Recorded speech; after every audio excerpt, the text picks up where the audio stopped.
Let's see if I'm getting my audio. Hey, man, to all the people that tune into my show, I'm really sorry I haven't been on. Yeah, um, I've been really busy.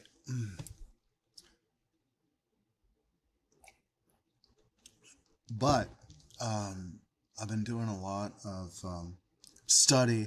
Well, okay, this is something I have to get into. I've been an educator all my life. Um, Even when I was little, my mom started a Montessori school and had me helping her when I was like in the second grade or something. And really, it's amazing to me when I think back on it that it started really when I was in the first grade, um, and then in the second grade, um, my mom actually got a. We started in our home, and my mom, when I was in the second grade, got a big place over at Cedar Creek Apartments near McLendon Elementary School. Um, so I was involved in that, but I don't consider myself, like a certified Montessori teacher, but I am a certified math teacher.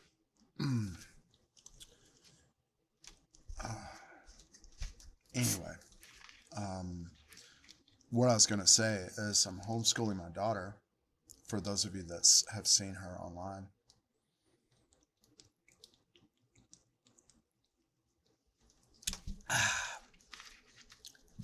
and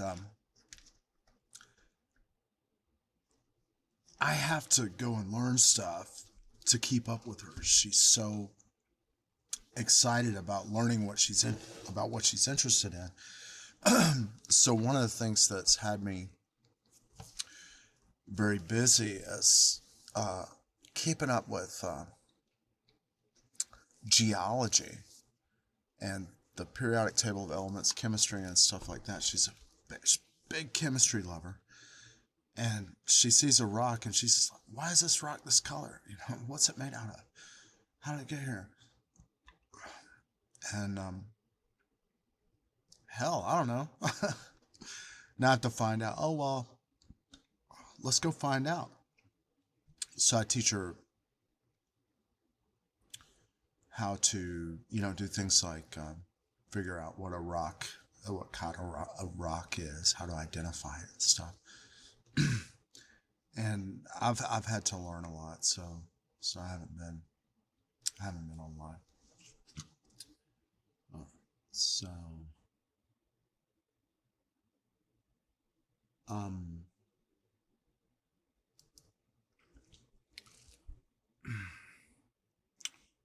also I cut my hair. You can see, and people that know me know that during the pandemic I started cutting my own hair, and I grew my pay um, but since my hair is white, my wife likes to dye it. She thinks it makes me look younger, right? So it just got to be. I cut my hair off because the idea was sort of to reduce the amount of time you spend every day with all this grooming stuff. And yeah, uh, um, I like wearing a beard and stuff like that, but the whole dyeing thing, I didn't really like that. All right, so I am up in here because I'm reaching out to the world and trying to be a responsible guy and get work done every day.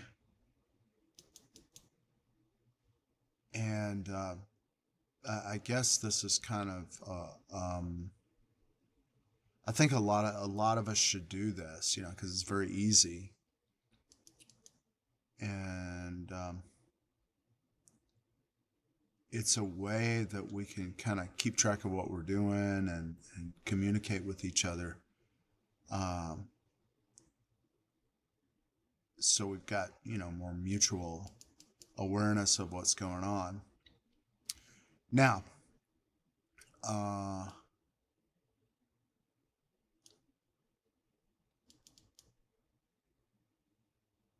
one of the things that I've been working on is AI, like learning all about AI and how to use it, how to, and I made some advances, and that's kind of, this is an educational stream, so that's kind of what this stream is sort of about. I want to go over and share how I've been using AI as a tool for scholarship or for study. Now, as an example, this morning I'm going to work with just the first Noam Chomsky book in a folder, and see if I can use AI to work with this text and what advantages, yeah, there might be. So we're gonna read some Chomsky. How about that?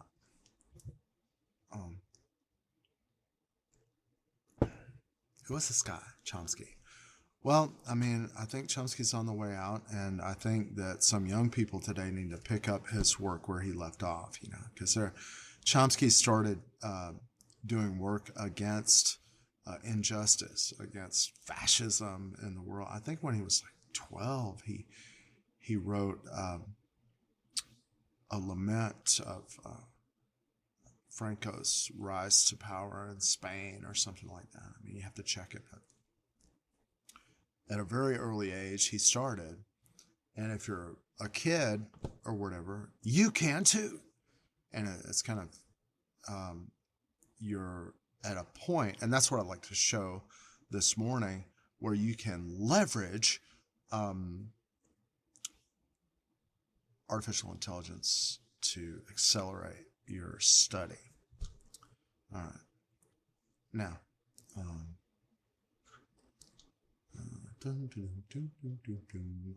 opening my book here. All right. All right, let's get back. All right. Noam Chomsky's Hegemony or Survival. America's Quest for Global Dominance. Wow, that sounds interesting. Okay. The American Empire Project. What is that? Okay, now I don't know what that is, right? So I'm going to go over to, just for grins and giggles, ChatGPT. So here I go to ChatGPT and I go, what is the American Empire Project? I got to learn how to type, and anybody that knows me should criticize me for procrastinating for half a century, not learning how to type.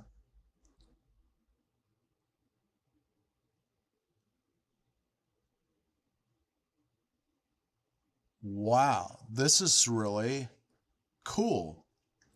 And actually, I'm gonna strip this tab off here, put it over here. Take a look. The American Empire Project is a book series launched in the early 2000s, 25 years ago. All right, aimed at critiquing U.S. foreign policy and its role in global affairs. The series explores themes of American imperialism, military intervention, economic dominance, and the consequences of U.S. actions on the world stage. That's interesting. The project was initiated by Tom Engelhardt and Steve Fraser, two historians and editors, and is published by Metropolitan Books. The series includes works from prominent journalists, historians, and political analysts who challenge mainstream narratives. That's what we need to do. Yeah. About American exceptionalism and hegemony. Some notable books in the series include The Limits of Power, The End of American Exceptionalism by Andrew Bacevich, The Complex, How the Military Invades Our Everyday Lives by Nick Turse. The Sorrows of Empire, Militarism, Secrecy, and the End of the Republic by Chalmers Johnson. The books are generally critical of U.S. militarism, the expansion of military bases worldwide, corporate influence on foreign policy, and the erosion of democracy at home due to imperial overreach. Yeah, okay, good.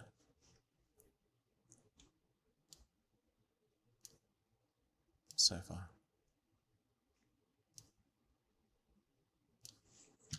Imperial overreach is a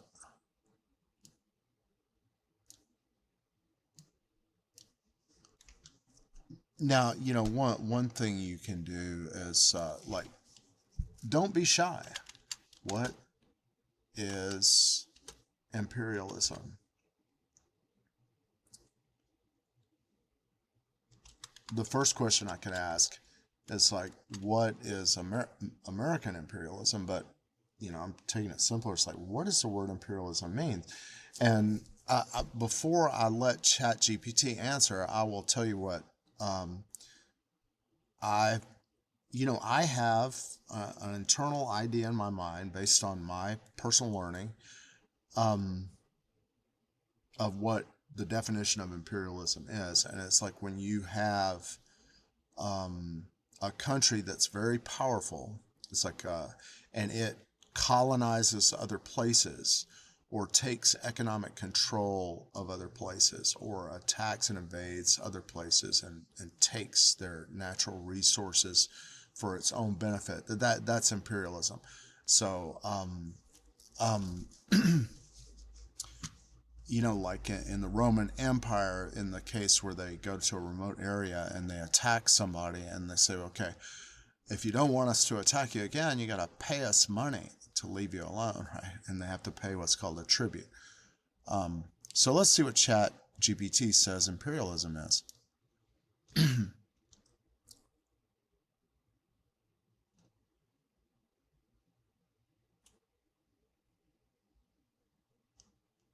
Hey, I think I got it right, sort of. All right. Types of okay. Imperialism is the policy or practice by which a country extends its power and influence over other nations, like when you invade Iraq, or through military force, economic pressure, or political control. It often involves domination over weaker nations. You know, this is something that's counter to the mainstream. If you remember, the we heard a lot about the WMDs, that the people had to wake up to the deadly threat of Iraqi world domination through nuclear WMDs. But actually, if we start looking, and you could go to ChatGPT, it's like, how weak militarily was Iraq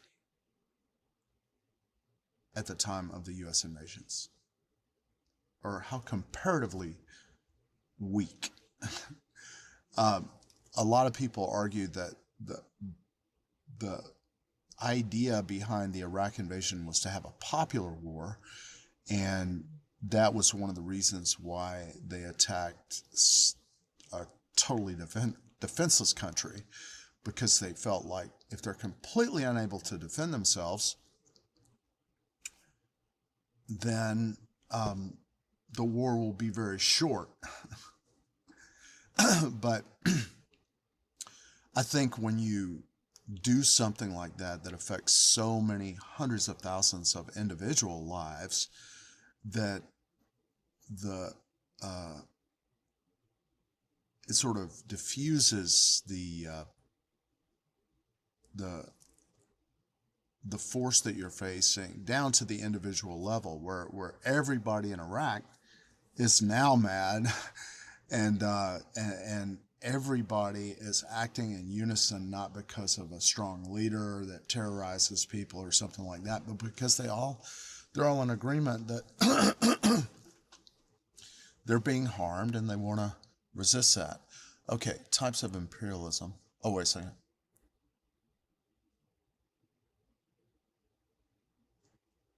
types of imperialism: direct control over territories. For example, the British Empire ruling India. This is a thing. I've always, and this, even though I know it's not correct, years ago I learned that this stands for example given, but I don't think that's true. What is the meaning of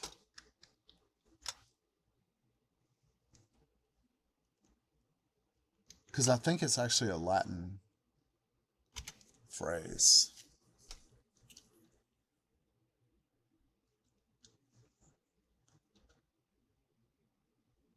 Exempli gratia, right? That's what it stands for. It's a Latin abbreviation which means, for example. It is used when giving specific examples of a broader category. Okay, so there we go. All right, let's go back. Economic imperialism, using financial dominance to control other nations. Example given: U.S. influence over Latin America through corporations. Oh. Economic imperialism, by definition, is U.S. influence over Latin America through corporations. Right? Now, that's not talking about militarily. I live in Georgia, and we have the School of the Americas, which is now called the Hemispheric Cooperation School, that trains Latin American militaries to, overthrow their governments and torture people and stuff. I have a torture manual and everything. And you can look at that. I qualified for jump school at Fort Benning.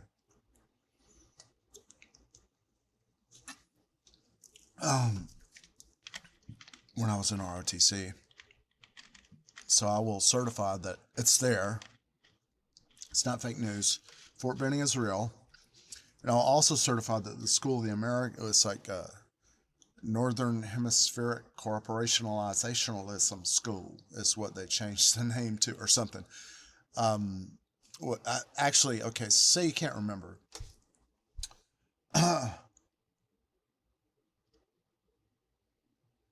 What did the School of the Americas change its name to? Okay. I've been a teacher, so yeah, I just like teaching. And I'm trying to, a lot of times I'm trying to show that humility is the beginning of wisdom. All right, the School of the Americas changed its name to the Western Hemispheric it changed its name to the Western Hemisphere Institute for Security Cooperation, WHINE section, the WHINSEC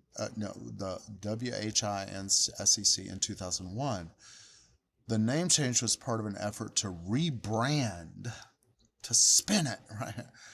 The institution, following widespread criticism of its role in training Latin American military personnel, some of whom were later implicated in human rights abuses, coups, and assassinations.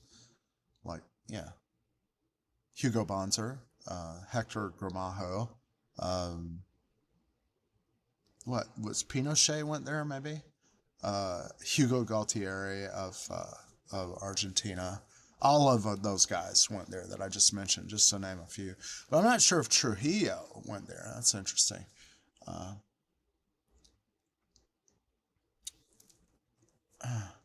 WHINE section, WHINSEC, like SOA, is based at Fort Benning, Georgia, and continues to provide military training to personnel from Latin American countries through an increased emphasis on human rights, democracy, and the rule of law, at least in its official curriculum. The name change has been criticized as a superficial, it's like a band-aid on a bullet hole, is what it is, as a superficial rebranding rather than true reform. And activists continue to protest its existence, arguing that it still promotes militarization and interventionist policies. Are you interested in its history, controversies, or specific graduates of the program?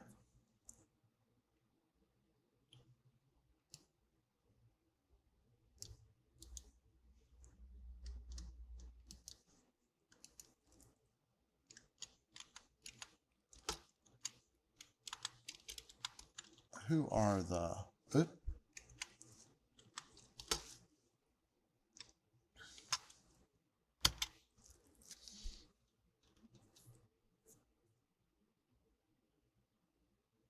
Noriega, Rios Montt from Guatemala, Galtieri, or Leopold. I thought he was Hugo Galtieri.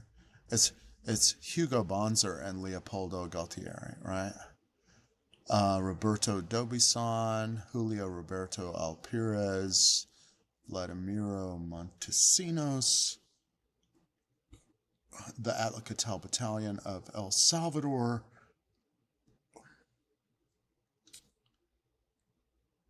the Caibiles Special Forces Unit. Despite claims of reform, critics argue that WINSEC continues to train military personnel involved in repression. Yeah. Okay, so if you're concerned about why people are running to get out of Latin America, well, here's an answer. Here's one of the reasons. It's hard to live down there with the United States, training all these corrupt, torturing drug traffickers, giving them so much support. All right, so that's just a little segue. All right, so let's get back to our book. Oh, and this is like what we learned. Metropolitan Books, been around since 1866. This is where they are. Aviva Chomsky, Diane Chomsky, and Harry Chomsky. Oh, okay. Distributed in Canada. Okay. First edition. Okay, cool. All right. What's this book about? And, that's a typical pattern for me. I don't look at that stuff in the beginning of books very carefully. And, sometimes you need to examine stuff that you do over and over again. Like, really don't look into, that all that stuff that's in the beginning of books like that. And whenever you find something that you do all the time, I think it's good to examine it, So I was thinking about that when I was just looking at that. And I was like, I need to reform, my bad behavior. All right, let's see. I also don't read this stuff. I don't. But let's do it. Priorities and Prospects, General Grand Strategy, The New Era of Enlightenment, Dangerous Times. That's enticing, yeah. The Iraq Connection, Delimitation Domination Lies of Dominance, Cauldron of Animosities.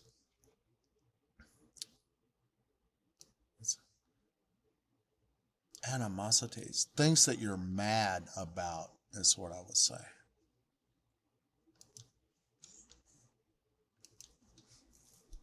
What is the definition of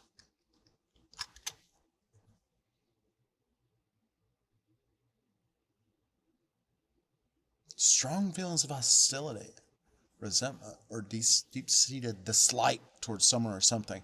It implies a long-standing or intense form of anger, when often leading to conflict. Historical animosities between two nations have led to ongoing tensions. Personal animosities within the team affected their ability to work together. Decades of political animosities erupted into protests of violence. Okay. Terrorism and Justice, some useful truisms. A Passing Nightmare? Okay. All right, so let's go here. Priorities and Prospects, Chapter 1. A few years ago, one of the great figures of contemporary biology, Ernst Mayr, published some reflections on the likelihood of success in the search for extraterrestrial intelligence.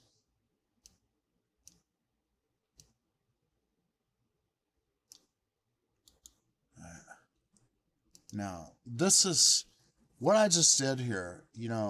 This is one of the things that's good about working with electronic books. Like, you may think, well, save the trees, right? I mean, look, if we stop printing paper books, it's going to be good for the environment, good for our chances of survival and stuff. If we get away from paper and stuff becomes electronic and stored as data, right? That's one thing. But think of it from, if you're a young person and you're watching this and you're like, how are we going to use how computers and what is going to change about scholarship? Well, this is one of the things. If I'm in a PDF or an EPUB or a MOBI or some kind of file like that, I can select and copy and go, who's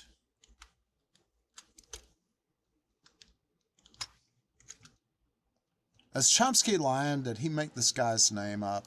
I do not know, right? He died in 2005.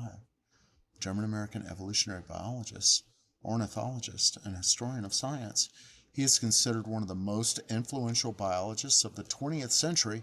And you see, I did not know that. I really didn't. Ernst Mayr. Whenever I hear Meyer, I think M-E-Y-E-R. And when I say the word Ernst Mayr and it's in my ears, I think I've heard that before, which is very possible, right? I know I've heard it before because I read this book before. Jeez. All right. Key contribution, biological species concept. He defined a species as a group of interbreeding natural populations that are reproductively isolated from other such groups. This is a major shift from earlier morphological species concept. What is a morphological species concept? I don't know. Modern synthesis of evolution. He played a key role in integrating Darwin's theory of natural selection with Mendelian genetics.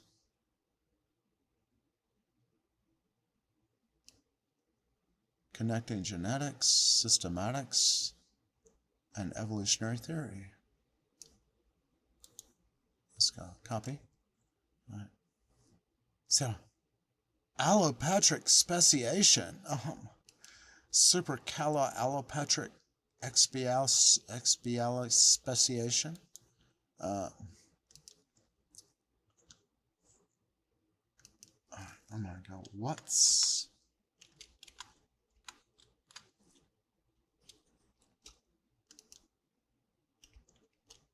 see, you're saying it right now. Oh no.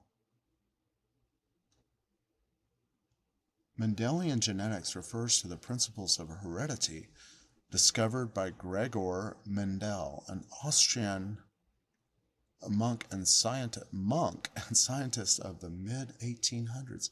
His experiments with pea plants laid the foundation for modern genetics by revealing how traits are inherited from one generation to the next. Key principles of Mendelian genetics: law of segregation.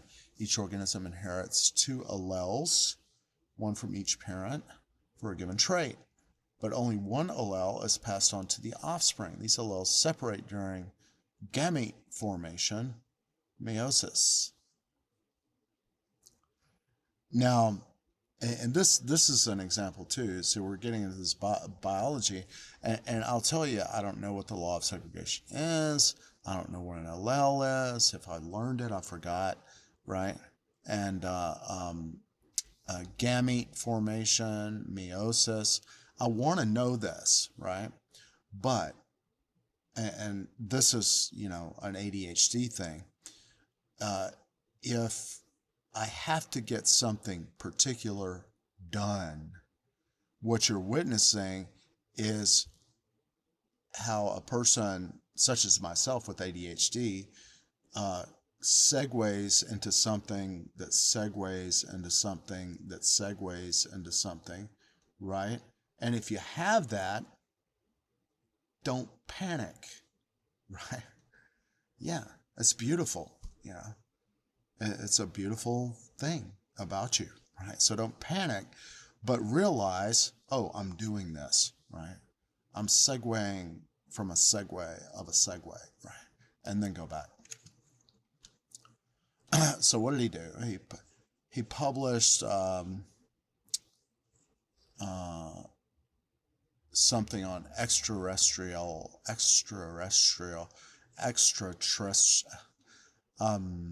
reflections on the likelihood of finding alien life, right? Um, Now, this is what I don't like. If I'm on an EPUB and I have a note like this, typically an EPUB allows you to click on the note, and that's going to jump down the text, and that's not going to do that here. And I don't even want to start trying to find where's the notes, where's the notes, where's the notes. So this is awful, right? I don't want to end up like this, right? This is totally a waste of time, right? Now, how can I use, one thing I can do is make a note that I'd like to have an EPUB of hegemony or survival. So I could have that capability of opening the note right here on the text, right? Or a hyperlink or something. All right. So what to do?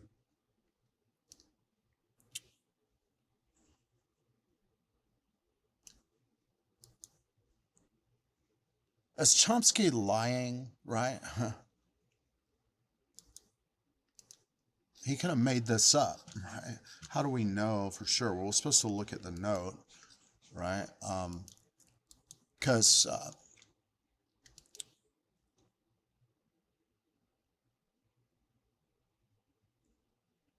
okay, here we go. So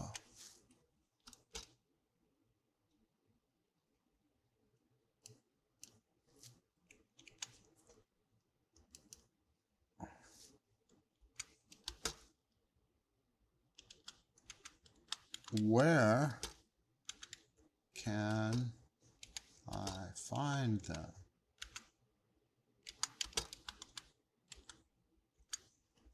Is this really true? And I'll give you an example. I did some studies on the history of demonology, and I followed footnotes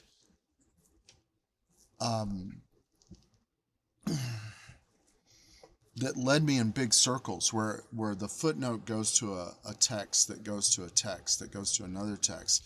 And eventually it circles around, so it's actually a big circle jerk of self-referencing stuff. So you do have to be careful. All right, here it is. Toward a New Philosophy of Biology. It's a collection of essays. Yeah, and this is why advanced civilizations may be unlikely. And okay, I'm going to stop here. This really happened. Yeah, he did write this. Toward a new philosophy of biology. I'm going to look on. I'm going to just go over here and make sure that I can find that book.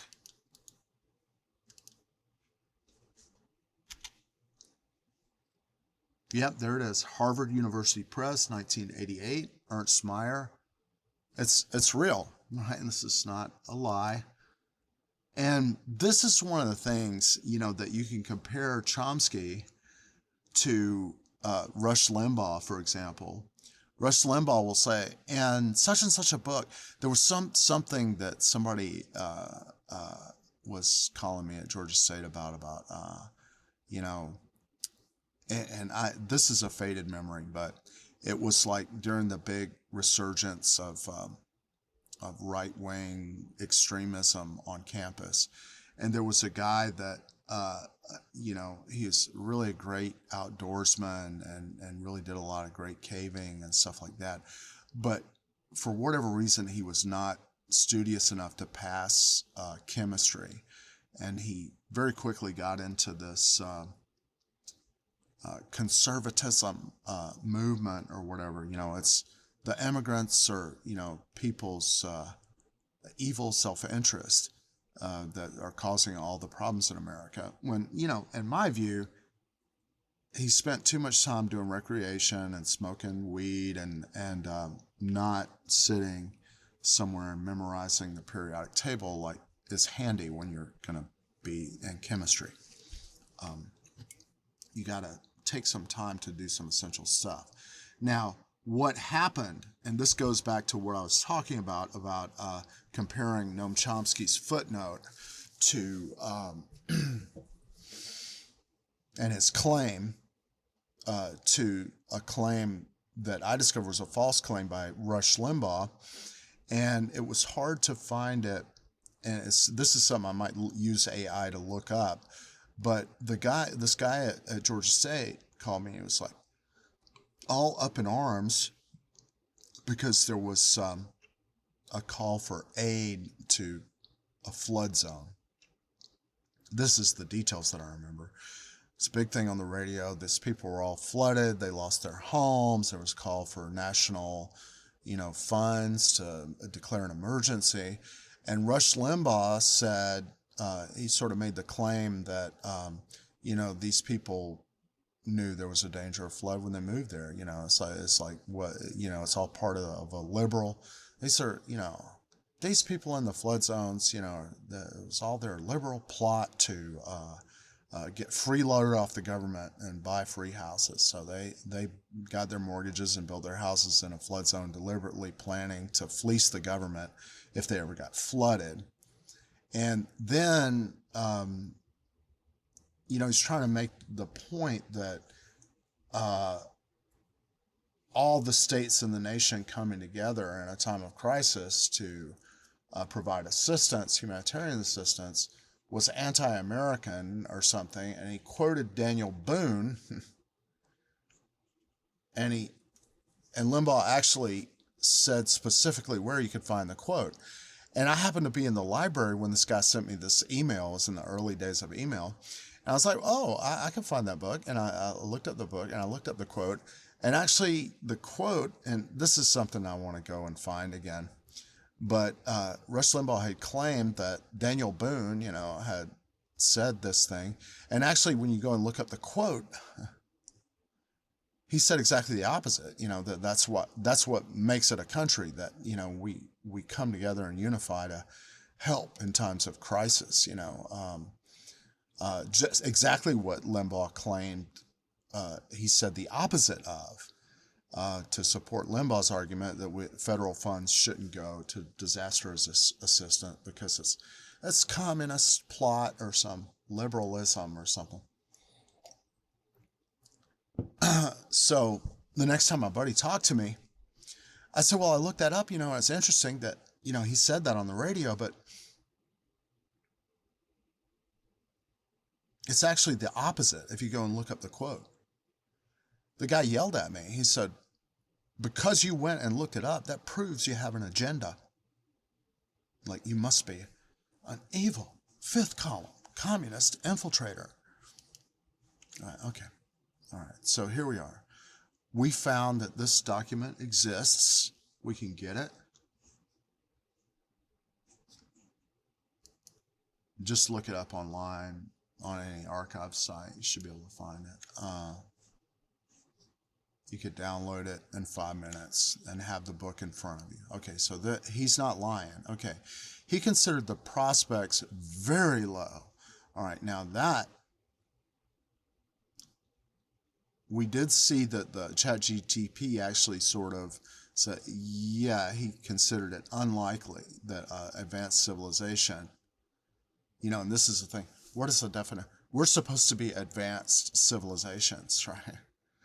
Maybe the cockroaches are more advanced than we're, That's like, what is the definition of advanced civilization? Because it's like, the one simple way of putting it is like, if you just kind of stand back from what we're doing, destroying our environment with cars, for example, to make money, um, we do all this advertising and put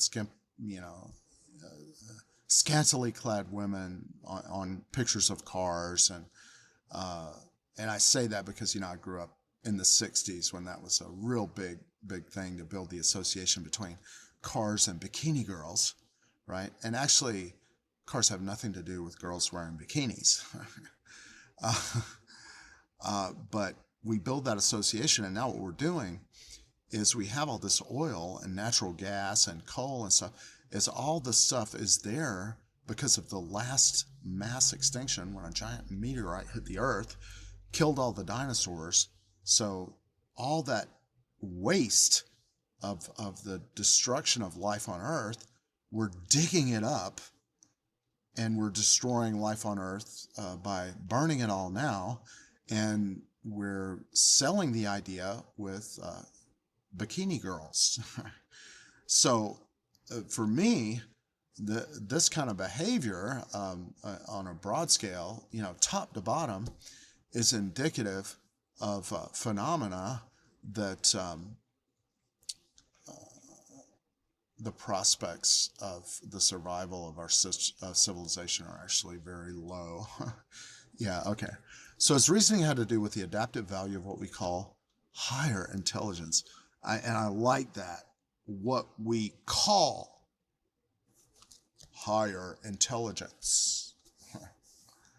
All right, meaning the particular human form of intellectual organization. Meyer estimated the number of species since the origin of life at about 50 billion, only one of which achieved the kind of intelligence needed to establish a civilization. And this may be apocryphal, but it just comes to mind. And this is something you could check on ChatGPT as well. Gandhi is often reputed to have said certain things. And he was such a big historical figure that you really have to check. Somebody will come on TV and there'll be a pundit, and they may have studied a book about Gandhi. Did they actually read everything that he wrote, or everything that was attributed to him? Right? Maybe or maybe not. But having said that, Gandhi was reputed to have said, this may be apocryphal, but he was reputed to have said, when asked what he thought of Western civilization,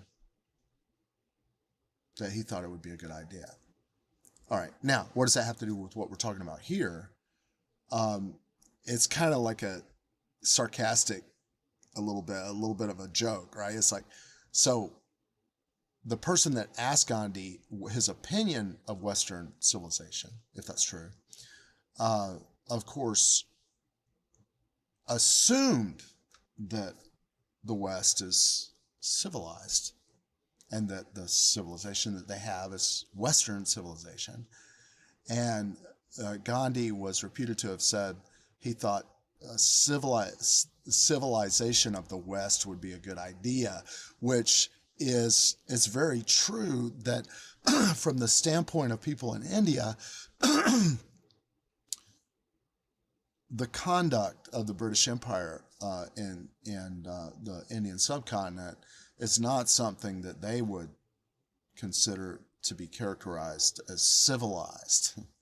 They set a lot of policies that resulted in massive worldwide drug addiction by selling opium and forcing the sale of opium in China, for example. And, taking massive amount. This is just one example. If you have a lot of people in India, they need to be growing food, and you say, we're going to force you to grow opium, right? Chances are there's going to be starvation, which there was. And noticeably, once the British were out of the Indian subcontinent, it's my understanding, don't take my word for it, but it's my understanding there's never been a famine in India whereas when England was in control, there were lots of famines, and you have to ask yourself, is it civilized to set policies that kill people like that? If that's your definition of civilization, well, maybe we have some differences here we need to look over. All right. All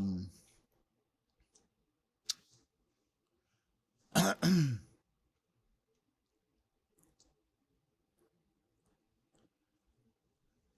So I'm going to go back again. Meyer estimated the number of species since the origin of life at about 50 billion, only one of which, quote, achieve, and he's saying this is a quote. This will be interesting. See, this is a quote.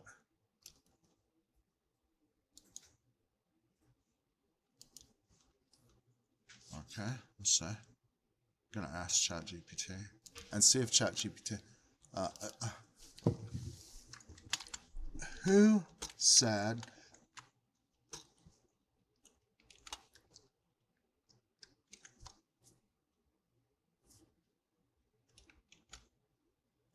I don't think it'll know.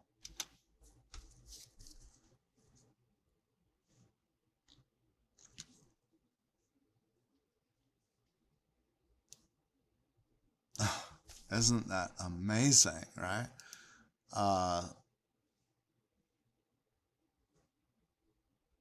Yeah, it did know. Okay, so good. I'm not sure that this is absolutely a perfect quote, but you can, if you want to help out, and this is here's an exercise for you to do at home. Did Chomsky really accurately quote Ernst Mayer's Toward a New Philosophy of Biology, Observations of an Evolutionist from Harvard University Press, 1988? Look it up. See if you can get a copy. I already have it. I already have a copy of it. In the spirit of Aaron Swartz. All right. It. What is that reference? Only one of which, a species, that's us, right? It refers to us.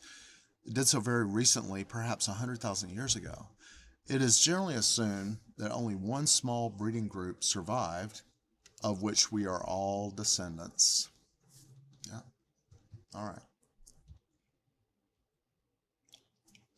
Meyer speculated that the human form of intellectual organization may not be favored by selection. The history of life on Earth, he wrote, refutes the claim that it is better to be smart than to be stupid.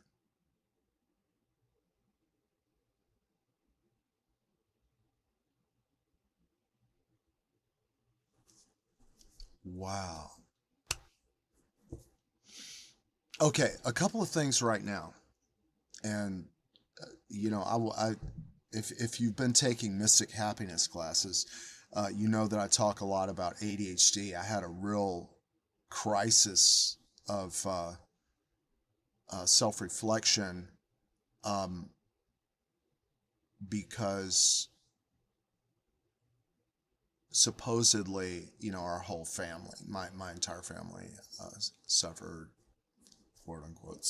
I'm not suffering. Okay, we were all supposed to have ADHD, and we've had a lot of different outcomes.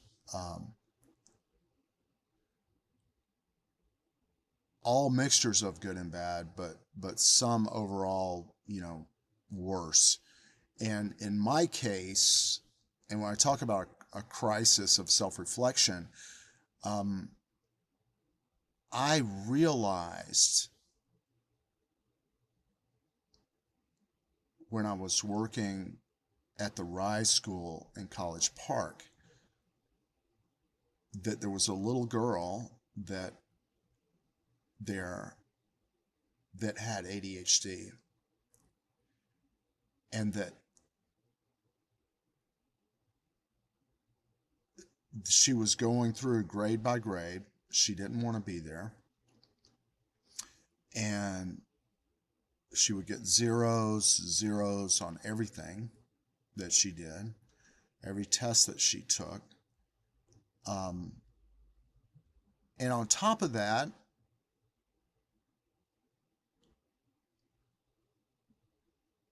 among some of the teachers, there was a consensus that she needed a good whipping, right? This still goes on in the South. And this is when you see it in an organization where you have teachers that say, spare the rod and spoil the child, etc. You know, it's a way of doing things that can be successful, beating kids to make them conform. Um, it can work. I was by being opposed to that in my last job at the Rise School.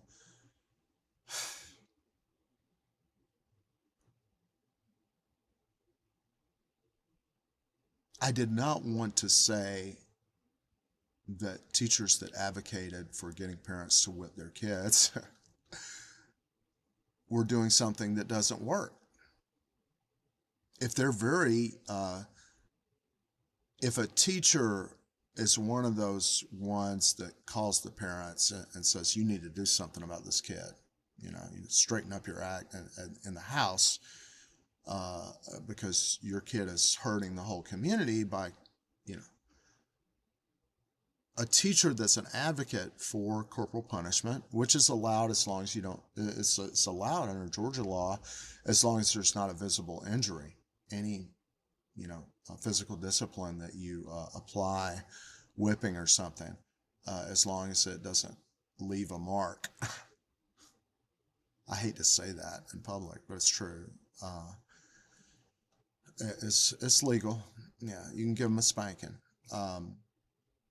And a teacher, to their credit, if they're very experienced, they have seen it work. They have seen good outcomes, or quote unquote good outcomes from physical discipline. You know, sometimes, you know, the thing they said, you know, this is just the beginning. If you keep up like this, you're going to end up in the army. You'll end up in reform school, or you'll end up in some place where they'll really beat you up.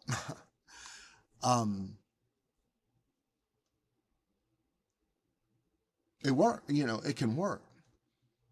Um, an observation that I've made is that somebody can be very successful, they can make a lot of money, and they can be deeply unhappy, right?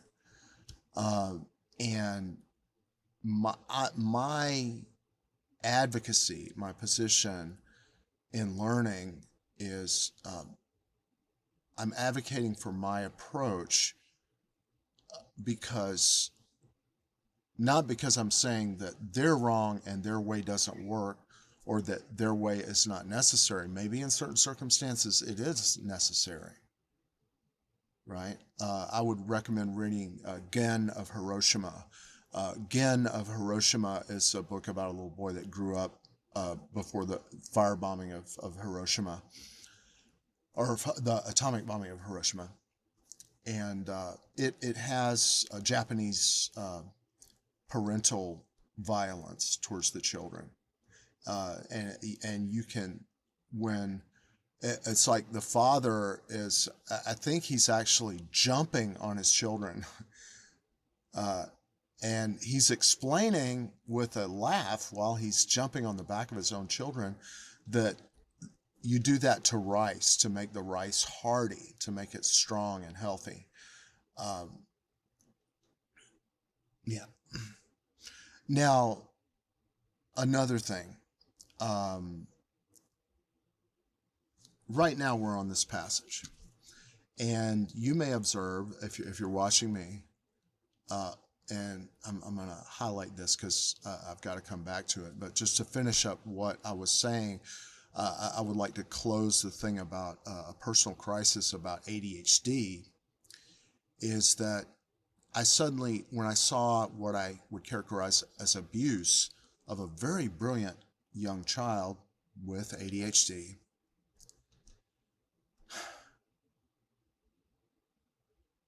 I said to myself, that could be me. And I warned the principal. I was like, uh, you know, and I do, I believe in following the chain of command, not going to the very top, going stage by stage. But I went to the assistant principal and I said, look, I'm just telling you, there's some things going on here, and I'm about to walk out of the building and not come back ever. And he was like, we'll convene a meeting. We'll have a full investigationalizational list behind it. Get to the bottom of it once and for all.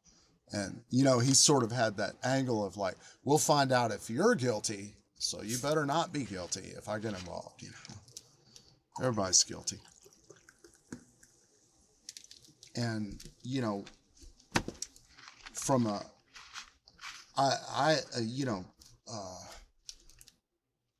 I would do things that he didn't agree with, like stupid math tricks. It's like they're easy math. One thing, my technique of education is there are arithmetic tricks that if you learn them, you can do really much faster arithmetic computation than anybody.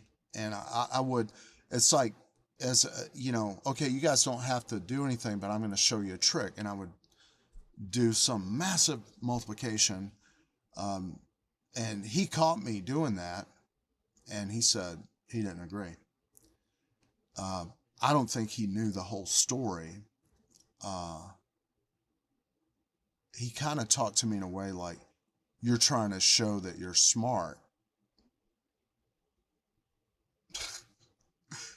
When somebody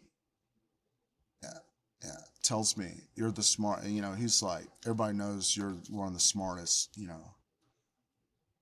It was almost like, and going back to that, it was almost like he was saying, you don't need to do this wrong thing of showing this math trick because everybody in the building knows you're the, one of the smartest, Like, I know you're insecure.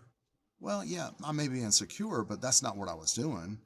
I was doing a stupid math trick because I found it works. Kid, if you can do something that kids are like, oh, that's cool mathematics that I can use for something to trip people out or, do something cool or something. It's a way of engaging them in the stupid math system that we have, which is very wrong in my view. And that's one of the reasons why Georgia is now number 33 in the nation in math and science. And why ultimately I did walk out of the building and I'm teaching from, a small room over the internet. All right. Now, that's done. We're back at where Chomsky is talking about Myers speculated that the human form of intellectual organization may not be favored by selection. And what that means is that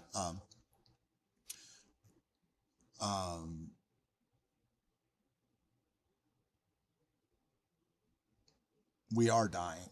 We are going extinct. All right, I don't want to go too deep into that, but we'll return to it. The history of life on Earth, he wrote, refutes the claim that it is better to be smart than to be stupid. And anybody that was watching this with any interest probably noticed something went across my face, like I would say, I was on the point of tears. Refutes the claim that it is better to be smart than to be stupid. And for, young horror fans, I would say, go to the Kenneth Branagh movie of Frankenstein about this. It is better to be smart than to be stupid. Refutes the claim that it is better to be smart than to be stupid. You'll find that in that version of Frankenstein,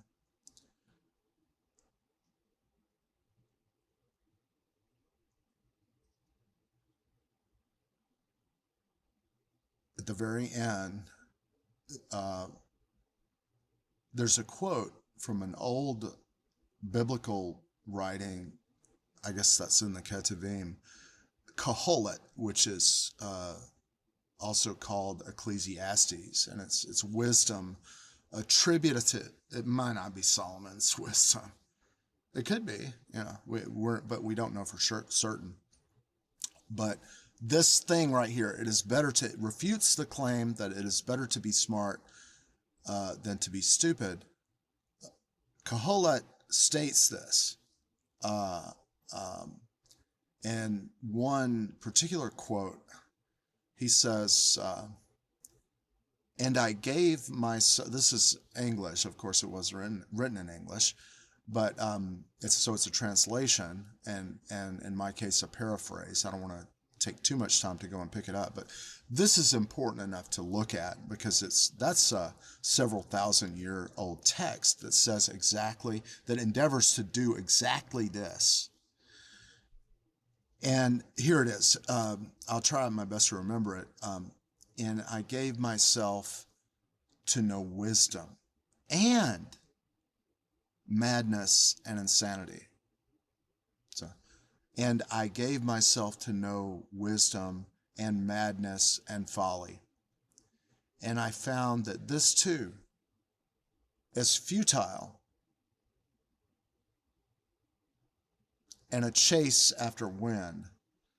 For in much knowledge is much grief, and he that increaseth knowledge increaseth suffering. So that's not his whole argument, but he talks about, the futility of life. And one of the things Christians do is they go like, oh, just accept, this is an incomplete wisdom because, then they didn't know that you could live forever in giant mansions of gold and the next world, right? So the Christian idea is this, is like, yeah, just, give up everything and lay down, donate all your money to somebody else. Cause by doing that, you're going to go to a golden mansion after you die. Right. But in the Bible, one of the fundamental things about the older manuscripts of the Bible is that they didn't believe that. They did not believe that there was some, big world beyond with all these mansions and stuff. And this book, Kohelet, or Ecclesiastes, is from a period that, he didn't believe it. It was his firm belief that God created man out of the dust of the ground, out of the clay or whatever, and that when you die, you return to the dust. That's why the quote from Ecclesiastes is often said at funerals, ashes to ashes and dust to dust. Lo, remember, you are dust, and to dust you will return.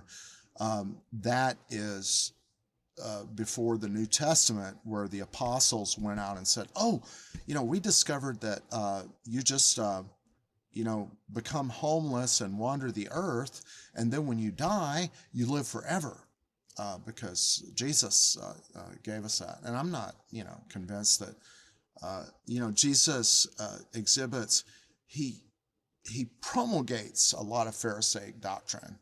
One of the Pharisaic doctrines that Jesus famously promulgates is that of the resurrection, right? Bodily resurrection.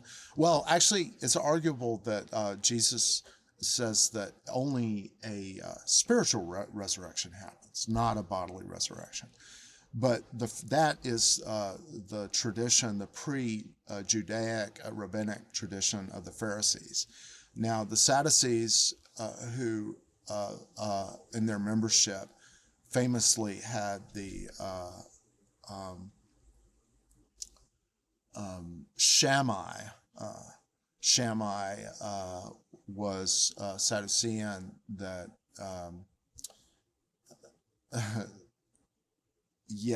was among the, let me not say it that way. The Sadducees fought with the Pharisees over the idea of the resurrection. They did not believe that there's going to be a bodily resurrection or spiritual resurrection according to various extant religious texts that we have. If we look at those texts, various people, including Flavius Josephus, point out that the Sadducees didn't believe that you were going to resurrect. They believe that Genesis 3:19 was true. Know that henceforth you shall earn your bread by the sweat of your brow until you return to the dust from which you were taken. And that is a biblical quote, Genesis 3:19. All right, so and this is another thing, I'm trying to not fight my own brain. And if I could teach people with autism problems or teach people with ADHD what I'm doing. This is my wife, actually. Dear, hold on. Sorry. If I could teach people not when their brain does this sort of thing, not to suddenly get upset or tell yourself that there's something wrong with you or something like that.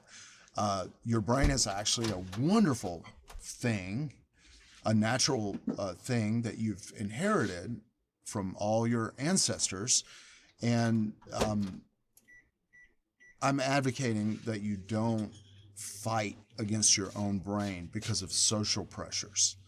Get away from people who are destructive towards you, that are trying to make you conform to something that's very unnatural for your own mind. If you become the kind of person that attacks yourself internally, because you've been taught that the way you think is wrong, or you have a learning disability or something like that. That's what you've been taught, and you have internalized that. The risk is you're going to have your own children one day, and you're going to perpetuate this suffering that society perpetrated on you, that you began to perpetrate on yourself. And I think it's a quote of Hegel, something to do with the master-slave dialect, that says, the master has become a slave to his own mastery. That's a hard thing to figure out. But what I'm talking about right here is exactly that. All right, so I love this. This is a great paragraph, and a couple of things I want to say about it. What is Chomsky doing here? What is he doing here? How did he write this? He's probably curled up on the couch with a book, reading it and taking notes, right? He loves to study and read and learn, and spend all his time doing that. And that's one of the reasons why he's such an important figure. And hey, this is my daughter. Good morning, Daddy. Good morning, Internet. Come here. Hey. All right. So and if you've watched the, I've got some really wonderful comments about my daughter's interest in geology. She gets tired of this. Oh, wait a second. You remember, you got to be strong with this yo-yo, right? I forgot to wig it. It's too long for you to your age. I'm sorry. But that string is actually too long. I can barely get it. The string is so long that I've got to really snap the yo-yo to get it to come back up. Yeah, there you go. Let me try. Mommy, let me try. Yeah. We need to put a shorter yo-yo string on that so it's not hard for her to do it. Mommy, All right, but we'll come back to it. If you go to the Reading Cow channel, this is Mystic Mask, but if you go to the Reading Cow channel, you can see her doing 10th grade chemistry. She got sidetracked by the yo-yo. She remembered that. I accidentally picked it up from Annie Betty's place that we visit. It's something that Betty had there, and I put it in my pocket because she was getting frustrated with it. Close that, dear, when you get a chance. All right, so back to what I was saying. Let's see.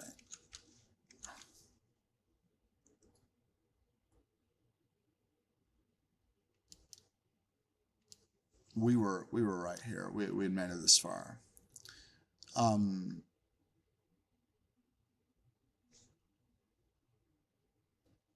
And where I was, now watch it. Okay, this is an example of coping with ADHD. I had a bunch of distractions here, and immediately, just then, I was like, can I get back to where I was? And what I was trying to convey is, a speculation on a hypothesis. How was Chomsky actually writing this?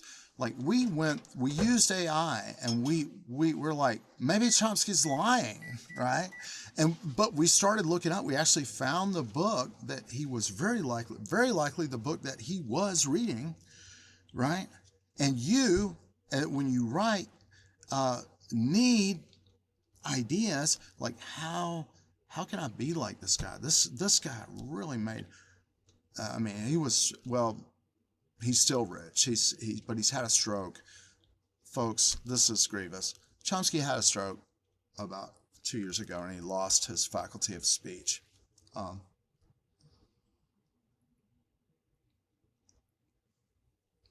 Elijah has fled to Mount Horeb. I'm making an analogy there for people that actually know something about the Bible. When Elijah famously was somebody that. Dad, I have to watch. It's funny though. Okay, but can you go into your room because Dad's teaching a class? Wait, come on, let's go. You want to if you do it here, it has the sound has to be very low, or you have to wear headphones. Okay, because she's like. And this is a cool thing too, that if you're worried about your kids watching funny, and you have some, I would like to hear from my viewers. Please close the door. It's cold. They leave the door standing open, and there's an animal hoarding situation upstairs, so we can't turn on the air in the house. And if you leave the door open, I'm going to freeze in here. It's please. Thank you, dear. All right. Close it. Okay. The freezing air is like flowing around my feet right now. But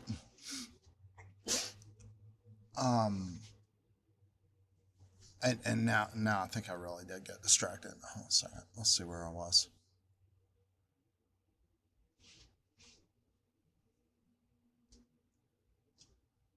Okay. No, I remember where I was. I was like on the thing about losing your train of thought and how to get it back. And I'll give you an example. My brother, who's had sort of not as good at, he made a good salary and stuff and functioned really well. He's high functioning and stuff like that, but his personal life is very lot of bad outcomes as a result of HDA. And one of my observations is that when he loses his train of thought, he grabs his head and goes, "It's my ADHD. I'm disabled. I need to go." And it was undiagnosed, and immediately his mind goes into this replay of a traumatic life experience or something, where he looks back on a past event and cycles through lamentation, And what I would suggest to people that have autism or ADHD is, look back, but do something different. Don't look back and always do the same thing, because you can't do anything about stuff that's past, right? So if you observe, here's this guy and here's his brother, right? And here's this guy outcome, and here's this guy outcome. Some people would say that, it's who was more successful. I guess you have to get into the definition of success. He made good money, but he's not. I guess if you could call me more successful, I think I've been more successful at being happy.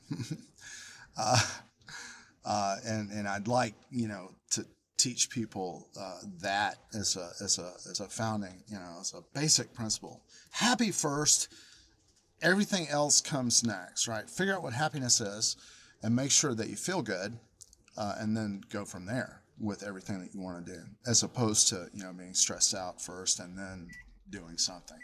You don't want that. All right. Now, carrying on here, at least judging by biological success. So that's returning to Meyer's position. At least judging by biological success, beetles and bacteria, for example, are vastly more successful than humans in terms of survival. He also made the rather somber observation that the average life expectancy of a species is about 100,000 years. All right. And you could check that. And it's good, but avoid the segue into a segue into a segue, right? Because when you go and you actually read Meyer's book, you're going to hit all those gametes and alleles, and that means you may have to go get a degree in biology before you're done, and you can come back to this paragraph. All right.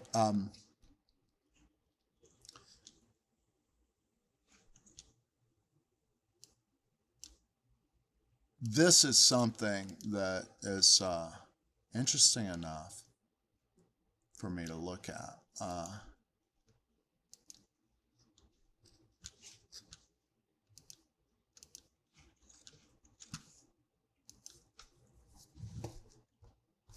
Is the average about 100,000 years? Is that true? ChatGPT, is it true? Ernst Meyer said it.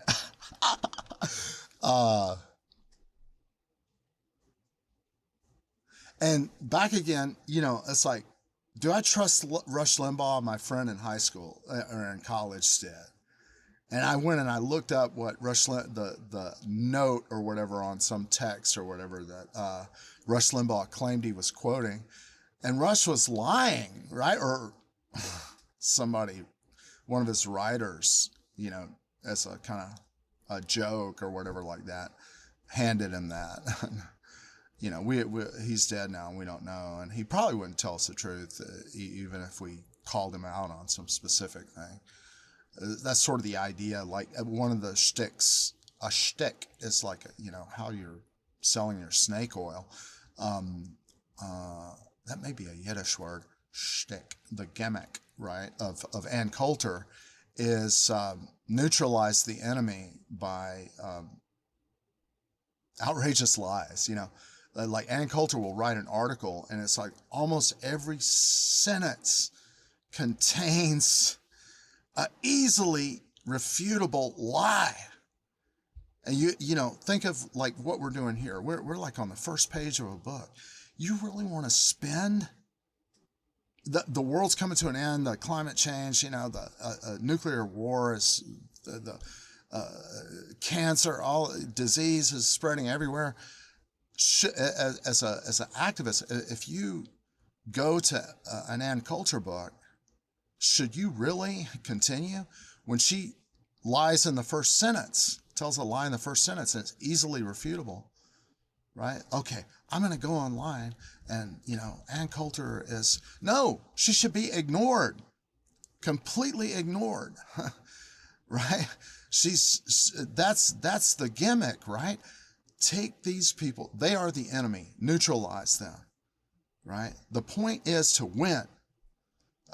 That's what the Nazis were good at, lie, tell a lie, and stop them doing what they should be doing to make a change in the world by preoccupying them with oh, this person needs to be refuted. Ann Coulter doesn't need to be refuted. She needs to be completely ignored, because she's a scant. Well, arguably, if somebody writes a page where every sentence is an easily refutable lie, she knows it. She's doing that. It's like Finnegan's Wake. If you ever got into Finnegan's Wake, James Joyce is up to something. Sentence by sentence, he's doing something. We'll never know how many secret messages or things he hid in Finnegan's Wake. But you study one page carefully of Finnegan's Wake, and you're going to know. And then you can ask yourself, is it worthwhile to go all the way to the end of Finnegan's Wake? And I would say this, just as I'm not going to get into Finnegan's Wake forever, and it's kind of awful. Well, no, it's not awful to tell you about Finnegan's Wake and James Joyce if it's going to help you not ever read anything that Ann Coulter writes ever again. Now, James Joyce, what he does is he hides meaning. He hides things in text that makes you think he's kind of crazy or something. People are like, and then when you study it, you're like, wow, this is full of wisdom or hidden messages and all this stuff. And it's really, you can really get sucked into it. But better that should happen to you than that you should spend all your intellectual capacity refuting Ann Coulter. That's nothing. A first grader can be shown, like my daughter, I could teach her how to find out that Ann Coulter is lying about something. And she could do it. Now, Ernst Mayr again, right? So he's like, how could I ever write a book by like Noam Chomsky, one of these million sellers? If you're a young person, you're like, how could I be like so successful as a writer? What is he doing here? He's studying what Ernst Mayr wrote, and he's like, man, I could make a whole book about this. And right now, every time we've looked up something, we found it. He was actually talking about something that a biologist actually wrote, and that's all he's doing. He's like, I'm writing this book, and I'm going to make, he made a lot of money off of this. Yeah, so that's how you do it, buddy. Okay, do it. Okay, somebody needs to, if you're a young person, and I noticed some people were picking up Rosa. I saw a young girl that was doing a documentary. She was rediscovering Rosa Luxemburg. And Rosa Luxemburg is a German historian. She was Polish, but she was naturalized, a German citizen, and a prominent historian, a member of the German intelligentsia and the Polish intelligentsia, and largely, never forgotten by me. I'm a great admirer of Rosa Luxemburg, and she's... I would probably, as an American history student, I would fail. Her knowledge and her abilities are so great, Rosa Luxemburg. But my point is, and let me get to this. There's a new translation of Rosa Luxemburg's works, which extant works, into English, in about 7 volumes, which you can also look up. You should be able to have copies of it on your phone. Within minutes, if you follow the various techniques to get those kind of books. And somebody needs to do this. And I saw there was a young girl, she made a documentary about Rosa Luxemburg, and she was thrilled. She was like, this is amazing. How come nobody knows about her? That's a good question.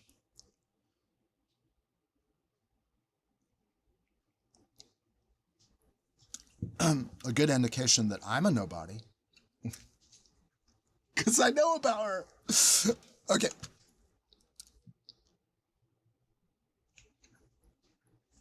All right.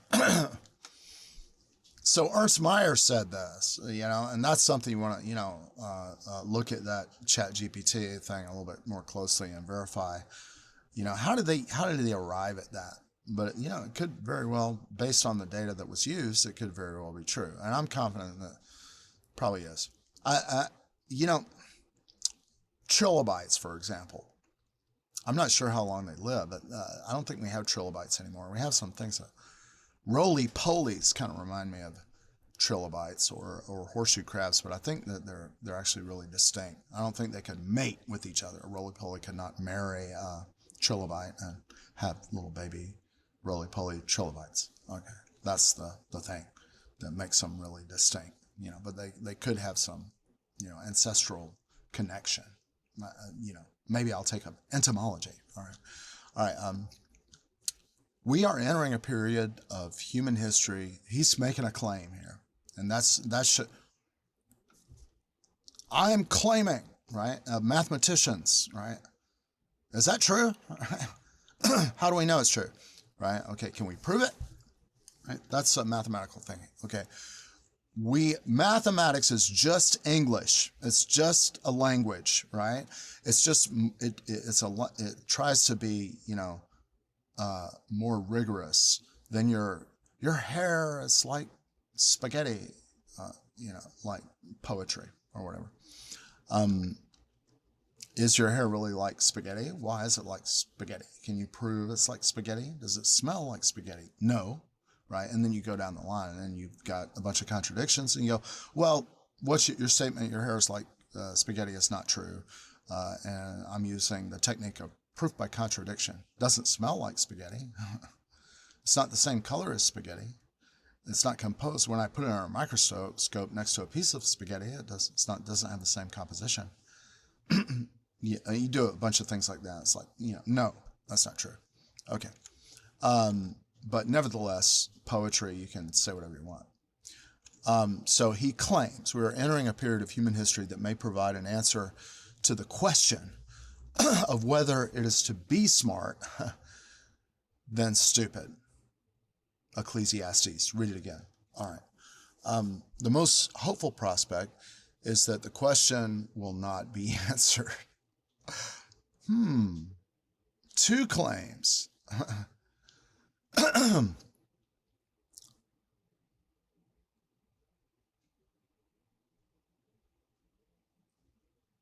This period of human history may provide an answer of whether it's to be smart, to be stupid. Now, this is kind of a hook, too, like a writing technique or whatever. It's sort of a little bit like a cliffhanger, right? He's making a claim, right? And he said, well, what are the prospects? And he says the most hopeful prospect is that the question will not be answered. That's the next claim that he makes.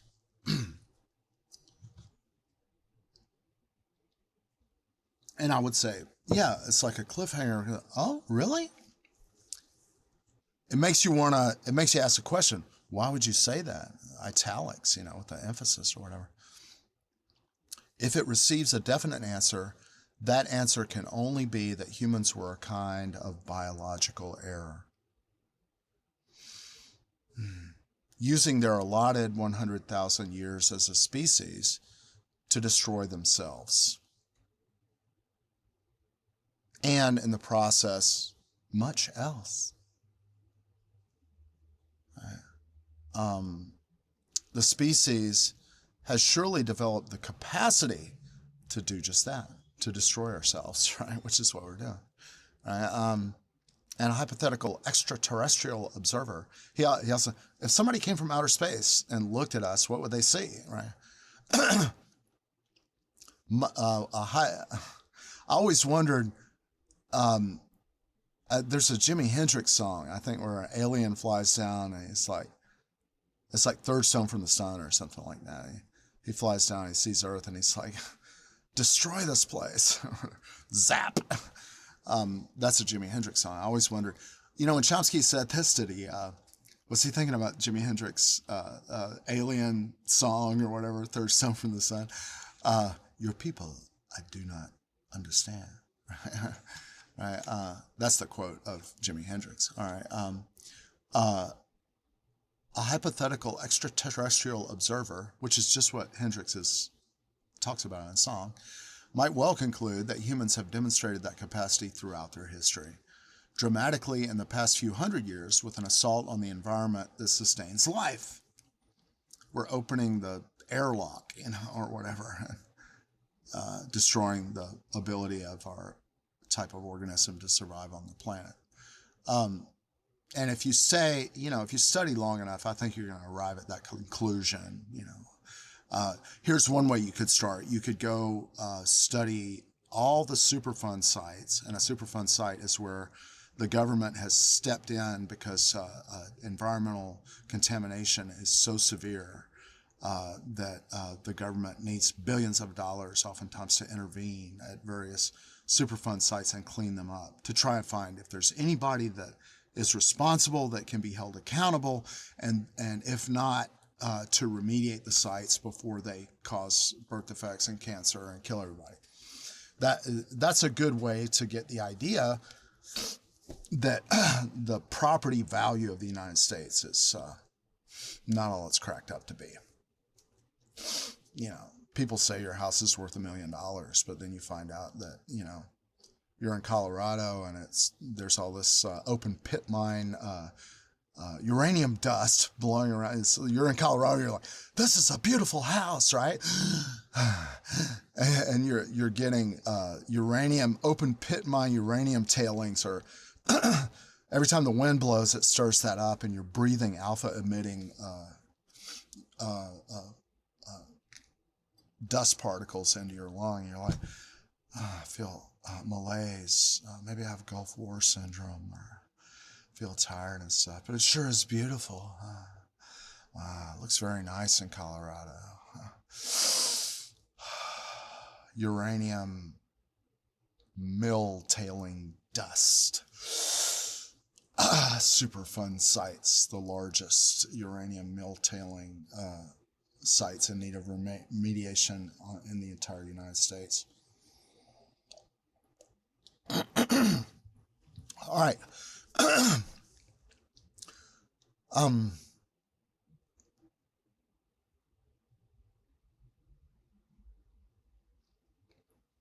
I stopped on sustains life, right?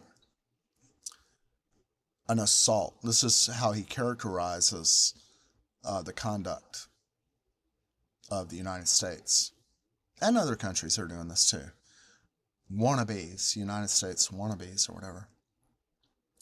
An assault on the environment that sustains life, on the diversity of more complex organisms, and with cold and calculated savagery on each other as well, which that's how I would characterize, bombing Iraq, that's the Bible, says that the Garden of Eden is in Iraq. The United States carpet bombs it. That's savagery. Yeah, absolute savagery. Don't bomb Iraq. No, but they did. All right. Gotta, sell more bombs. The whole bomb. And think of that, all the bomb manufacturers and stuff, they got their mortgages, they got their car payments and everything, wedding rings, and then their kids need inheritances and stuff. And they got all this debt, all the financial institutions that own bomb manufacturing, people's mortgages and loans and stuff like that. They're all depending on bomb manufacturing, right? So you can't just say, we're not going to bomb anywhere. You need to bomb more, right?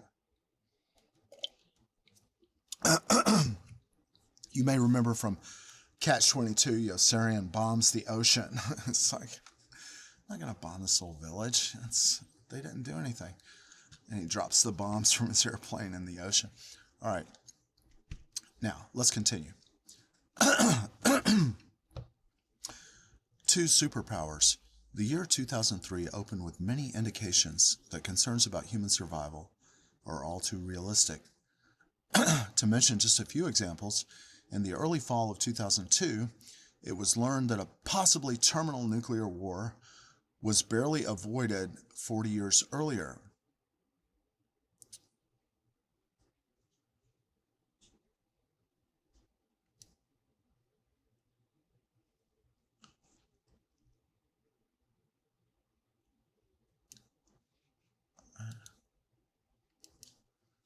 Is that true?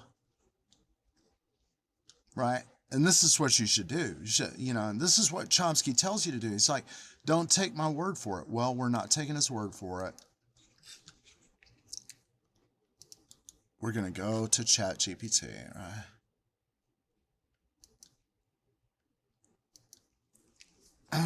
And say, is it true that in the early fall of 2002, it was learned that a possibly terminal nuclear war was barely avoided 40 years earlier, 40 years before 2002, 38 years before 2000, that pinpoints this event. Is it true? Yes, it is true that in the early fall of 2002, it was revealed that a nuclear war was almost triggered 40 years earlier during the Cuban Missile Crisis. Oh, see, we learned something. I actually knew that, but this is how you learn. All right. In 1962, this information came to light thanks to declassified documents and testimonies from people involved in the events, and then it's got a detailed why it was kept secret. Key takeaways: the Cuban Missile Crisis was one of the closest points in history where nuclear war was almost initiated, but it was avoided due to a single individual's refusal to launch a nuclear weapon. A Russian guy said, can't do this. And, interesting, I like people to think about Russia more these days, but if you really study Russian colonialism, all the territory of Russia or whatever, that big swath, all across over to Kamchatka, in the ocean and stuff, was full of minority groups that they all look like Native Americans, and most of them are dead, or wiped out, or Russian, it's the Russian manifest destiny, really is, and that Russia and the United States are really kind of doing the same thing and have done the same thing. And thankfully, the guy that had the button to launch the nuclear weapon was like, I can't do this. This is, and I am making the hypothesis that he may have thought they're like us. It's a tragedy if I do this. So he averted nuclear war. All right. Immediately after this startling discovery, the Bush administration blocked UN efforts to ban militarization of space. All right.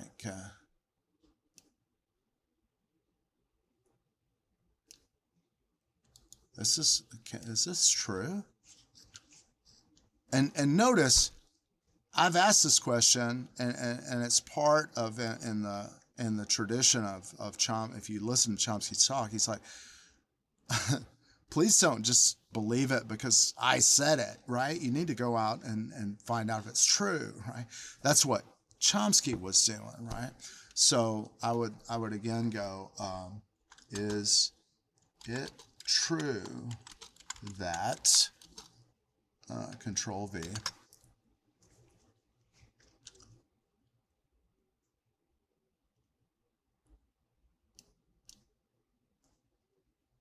yes, it is true that the Bush administration, that during the Bush administration, the United States was involved in blocking efforts by the United States to ban the militarization of space. Oh, wow. And there's all this stuff about it. Yeah, good. All right, a serious threat to survival. The administration also terminated international negotiations to prevent biological warfare.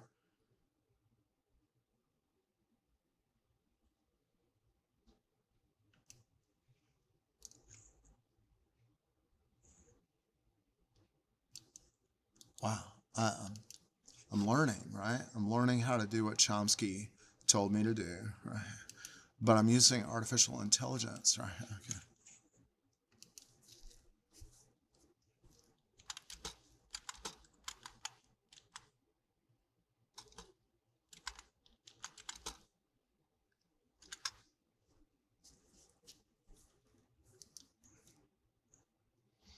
yes, it is true that the Bush administration, particularly during the lead up to the Iraq War in 2003, took actions that were highly controversial and led to significant international opposition.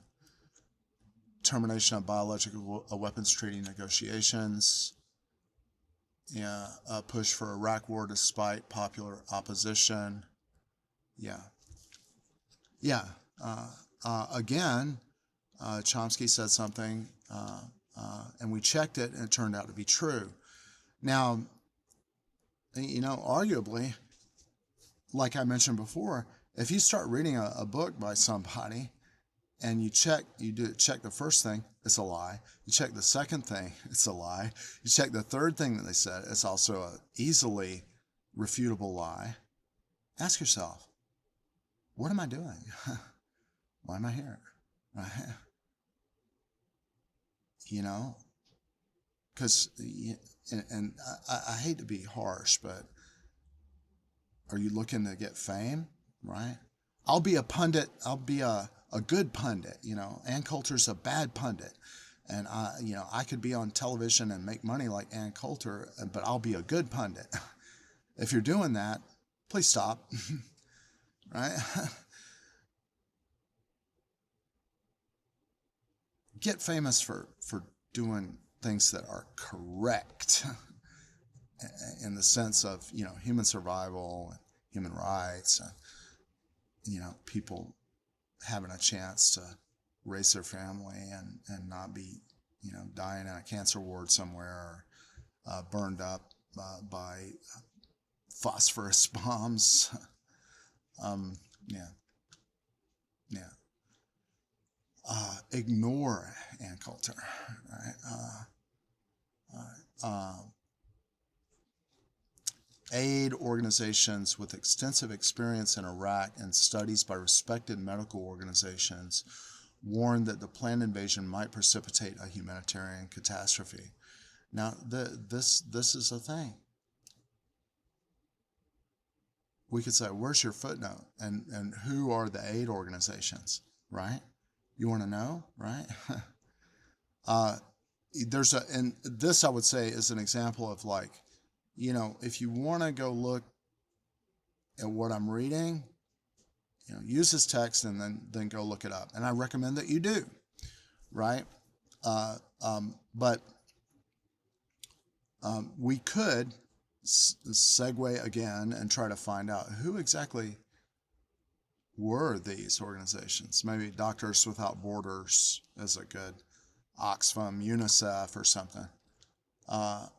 Human Rights Watch, or, I guess you could characterize Amnesty International and Human Rights Watch as aid organizations, because they try to do things to aid, not money, necessarily, but raising awareness of something that's going on, calling attention to it, to save people who are in danger of losing their human rights. All right.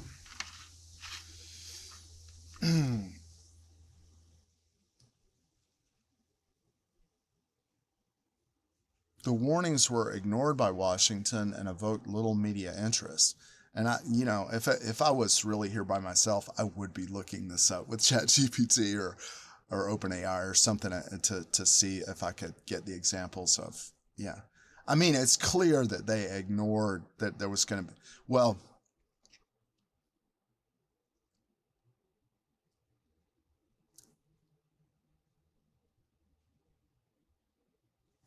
he makes a claim.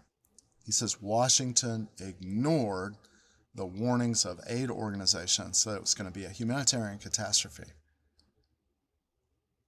They either did or they did not. Right? This is how you should think. He made this claim. Washington ignored.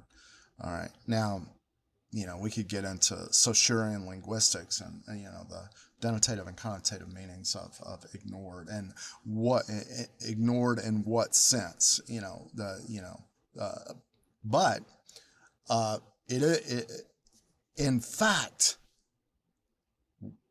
it's either true or it's not. Washington either ignored or did not ignore. We're going to say, well, if it's true, we can just move forward, right, at this stage. If it's not true, right, what? They weren't ignoring it.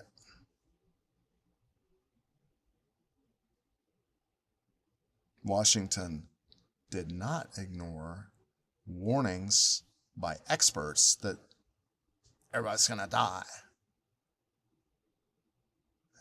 That's incendiary, right? They paid attention. They were like, wow, if everybody says this is going to be massive death, and so, if Doctors Without Borders, humanitarian catastrophe, starvation, widespread death, children at risk, and Washington was listening, and then they did it anyway, that should tell you something about the kind of people that you're dealing with. Now, coming from a family of mental health professionals, some people are psychopathic killers, right? And some of them are like serial killers or something like that. They're kind of low rent, on the chain. But you have to ask yourself, if somebody's a psychopath and they want to kill a lot of people, a good place for them might be in the lead up to the war in Iraq. They could satisfy their their need for that feeling of slaughtering people or whatever by ignoring or not ignoring the warnings, but actually, wow, if we do this, we could kill everybody. Yeah. Something to think about. Isn't it? Okay.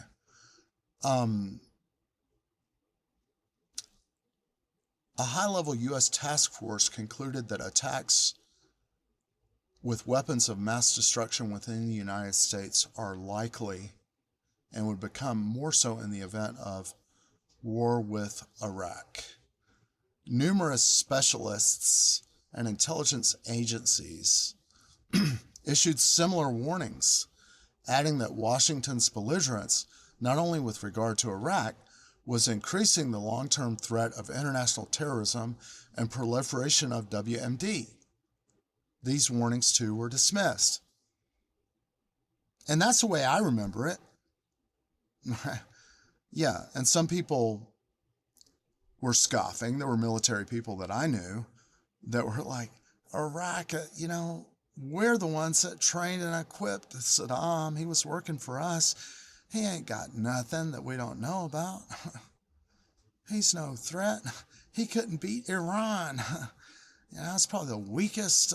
So I knew military people that were talking like that, but I knew, some former military at Georgia State that were like, man, Dave, you're the only person who says Iraq is not threatening. There were military people who were advocating. They were like, they have WMDs, right? I'm former military, and it's true. It's real. And then after the fact, they were like, well, it was the Bat Boy, the Bat Child, escaped to the moon base with Saddam's WMDs. Saddam was in cahoots with the aliens and the Bat Boy. It was in the National Enquirer, in print. The Bat Boy has absconded he's in cahoots with Saddam, and now the aliens have all the WMDs on the moon. Right? So we need to build lots of ICBMs so we can go to the moon base. And we're not building the ICBMs because we run an ICBM industry, and we've got a lot of very expensive mortgages and financial institutions that are holding all our debts. So we need to keep building these missiles. We're building the missiles because of the threat of the alien WMDs and cahoots with Saddam Hussein and the Bat Boy on the moon to fight the nuclear threat of Bat Boy launching, the nuclear WMDs on Earth from the moon. Yeah, it's real. Look it up. All right. No, it's not. That's a grocery store tabloid line. All right. It's a joke, right? Um,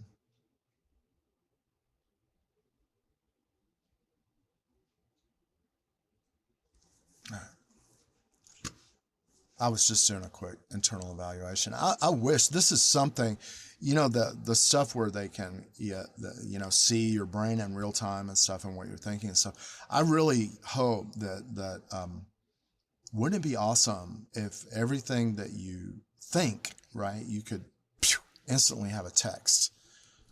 Think about that. Like, look at your own thoughts if you can do that. Like, you're in your brain, right, and you kind of float out into space and you look at your brain's thoughts and you notice all the text, going by, all the thoughts and everything. And think about how cool it would be if that was instantly written down and then you could evaluate it. That would be very cool. And it's sort of like, for neuroscientists, this is the thing. I may get into neuroscience. I'm thinking about that, but yeah, it would be a big leap for me. They say though, well, they say, I read in the introduction to a big textbook on neuroscience that, who studies neuroscience, and one of the things they said was, well, if you have a math degree, that's, a good start for going into neuroscience. I'd like to play music. Music is the happy thing, and neuroscience is maybe the responsible thing. I don't know. You tell me. Put something in the chat. Tell me. All right. Excuse me. In September 2002, the Bush administration announced its national security strategy. I believe that. I don't have to check that. Which declared the right to resort to force to eliminate any perceived challenge to U.S. global hegemony, which is to be permanent. All right. I'm pretty sure that's true, but yeah, I mean, we could check every single thing that was said here. I've been on, several pages here, and every single thing I checked was true, right? This is what you need to do as a young learner, as a, you want to be a writer. It's like you may read a lot of Stephen King novels, and then Stephen King wrote a book about how to write. Yeah. And it's good. And man, I was like, there were too many personal family traumas for me to care very much for Stephen King once I knew the history of his life and everything like that. But it is a fact that I learned things about writing, and I've read that book that Stephen King wrote about writing more than once. It's that good, right? But this is part of my happiness class series or whatever. I'm trying to set an example that is one that I personally followed, and both of these methodologies, reading all Stephen King because you want to write like Stephen King, yeah, that works. That can work. I'm not sure I completely approve of that approach.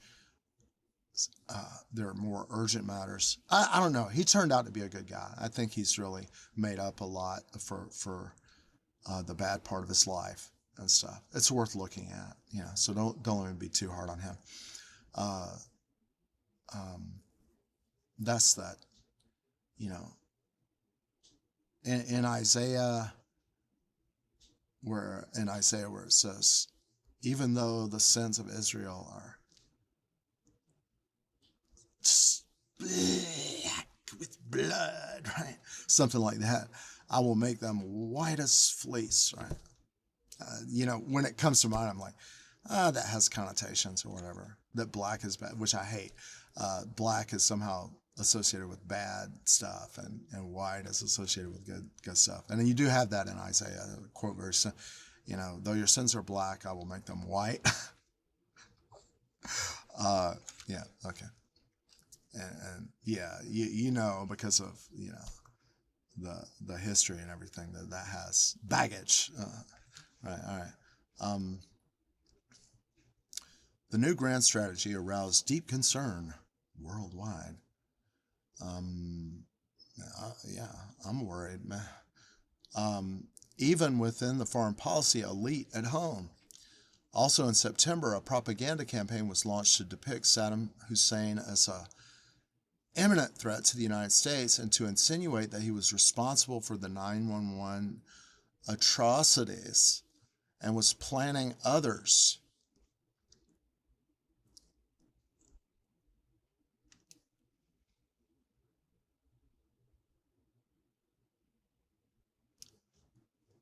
What? Is that true? I can't resist. I gotta go over here. I don't care how long it takes. I'm gonna do this thing. All right. Is it true?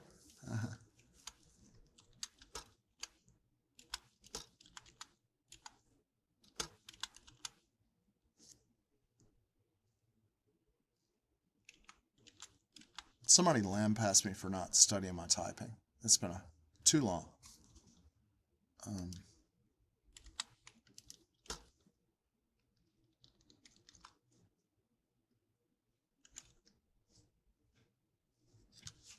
what year was that? Hold on, I think I need to know the year, don't I?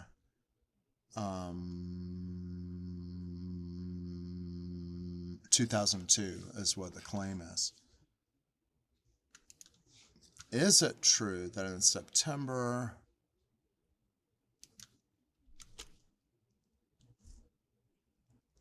2002, a propaganda campaign was launched to depict Saddam Hussein as an imminent threat to the United States and to insinuate that he was responsible for the 9/11 atrocities and was planning others? Is that true? Let's see.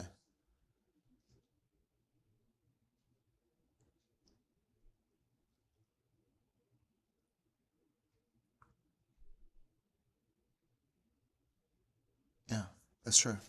Yeah. Once again, yeah. Chomsky does not blow smoke up your tuchus. Yeah. Typically, I don't know. There may be times when he does. Everybody's guilty, right? Sometimes. All right. The campaign, timed to the onset of the midterm congressional elections, was highly successful in shifting attitudes. It soon drove American public opinion off the global spectrum and helped the administration achieve electoral aims and establish Iraq as a proper test case for the newly announced doctrine of resort to force at will. President Bush and his associates also persisted in undermining international efforts to reduce threats to the environment that are now recognized to be severe, with pretexts that barely conceal their devotion to narrow sectors of private power.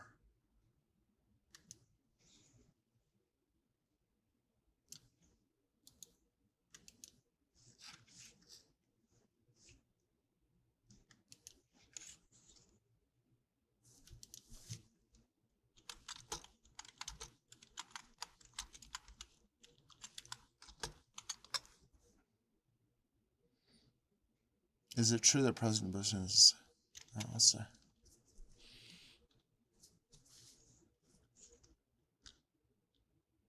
Yes, it is true. His administration were criticized for undermining international efforts to address environmental issues, particularly those related to climate change and environmental protection. The Bush administration's stance often aligned with the interests of certain private sectors, such as energy companies, go figure, especially those in the fossil fuel industry, and their reluctance to support international agreements to combat environmental threats was a point of controversy.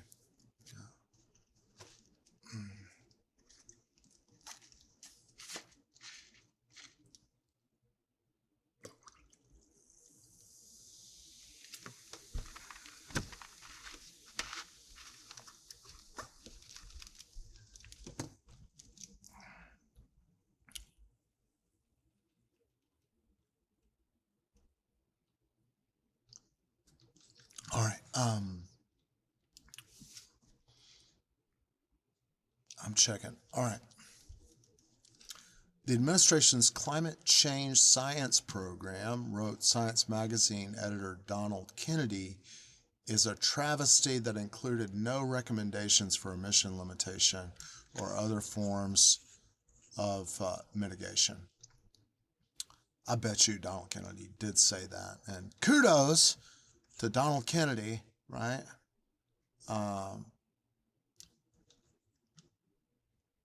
Yeah. Contenting itself with voluntary reduction targets, which even if met would allow U.S. emission rates to continue to grow at around 14% per decade. The CCSP did not even consider the likelihood suggested by a growing body of evidence that the short-term warming changes it ignores will trigger an abrupt, non-linear process. And I don't mean downward. It's coming upward. Yeah, producing dramatic temperature changes that could carry extreme risks for the United States. That's okay. We'll move to Greenland. Greenland is there, and then we'll wreck. And there'll be climate change and typhoons will destroy everything.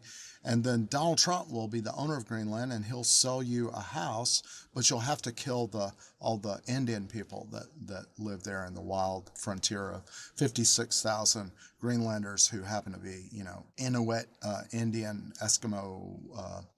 No, they're not. I don't think they're Eskimo. They're Inuit. I think. Yeah. So. We'll ignore the climate change. And this is going back to that thing, ignore. Right? Are they listening or are they ignoring? You could make the argument that they're paying close attention. And that's why Trump is like, we'll get Greenland and we'll just move the United States to Greenland because it's going to be a better climate with the global warming. So we've got to have it. Right? And people haven't been slaughtering Indians in a long time, it would be a very easy thing to get into is donate it to a new group of pioneers that want land in Greenland, right? And they can go and kill the Indians or whatever, just like we did here. Either it's true or it's not. And this is the thing. What I'm trying to revisit right now is like, is that true? Well, yes or no. If it's true, yes, then what? If it's true, no, then what? Or not true, then what? Right? And you should do this with your thinking to be analytical and have some rigor in your argumentationalizationalisms.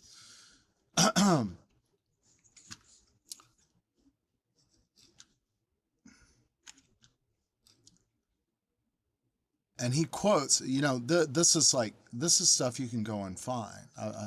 So also think about this. You're writing a book and it's full of all these quotes, man. That's great. You didn't even have to write anything. Just quoted people. All right.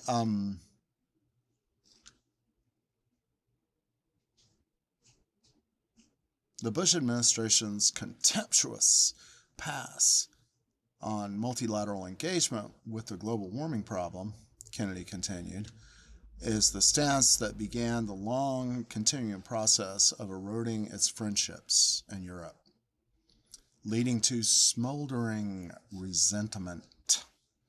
And there's a note. Okay.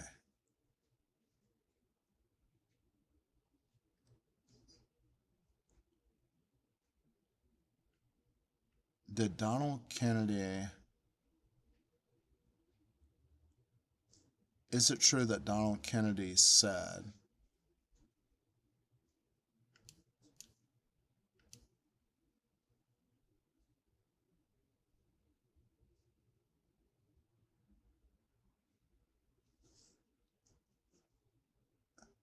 and I'm doing this now for people that get frustrated with people that have ADHD.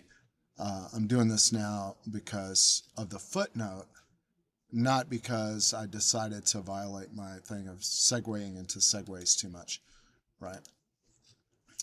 It's just a way as a teacher that I try to, teach by example. So, and what am I teaching now? And I said this, if you get an EPUB of this, right, typically the note is a hyperlink and you click on it and it opens it right there in front of you, which I love that, right? And then you click off of it, it goes away, right? But if you got a PDF, you got to really search the document for this note, scroll and scroll, and we don't have time for that. We really don't.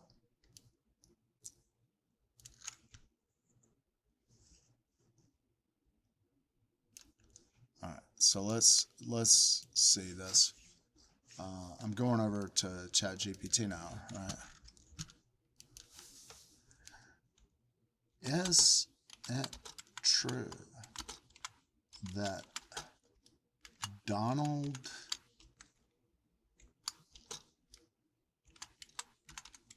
Kennedy said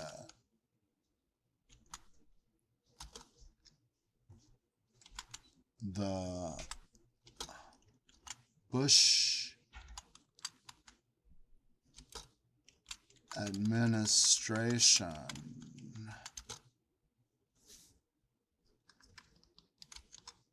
stance that began that it said it was the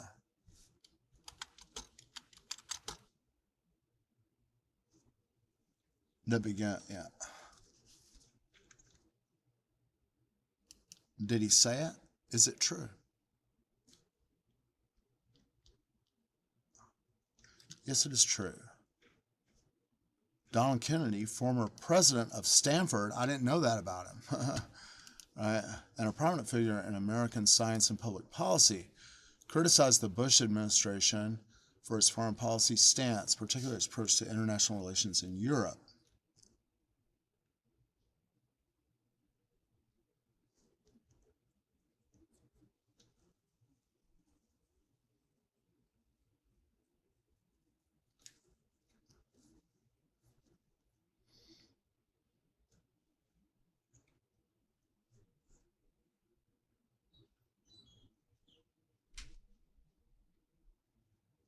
A blow to long-standing alliances. If they do that to them, they could do it to us, right? It's like Trump going after, Trump is like, okay, undocumented immigrants who cannot defend themselves, right? Homeless people. We're going to illegalize homeless people, put them in jail, right? They've been doing that for ages, right? And transgender people. Yeah. It's like observers should note that who they're attacking, like Bush is like, who is, absolutely defenseless? Well, it's Iraq. Well, how can we attack them if they're totally defenseless? Well, just make up, use that idea from the Doc Savage novel. You remember Meteor Menace? That's the one where we said the Tibetan people were going to destroy the United States with nuclear WMDs, of weapons of mass destruction from Tibet.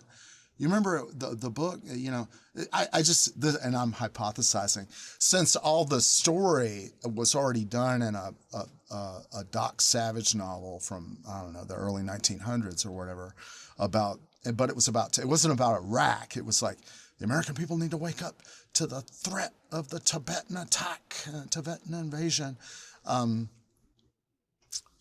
So, I'm just, those guys are the age, they could have read that stuff. They might have been into Doc Savage or whatever and read that, and they're like, we'll just say that he's got WMDs just like they said the Tibetans had. Of course they didn't have them. Yeah. Either it happened or it didn't, Ask yourself. And the thing I want to emphasize is take note, right?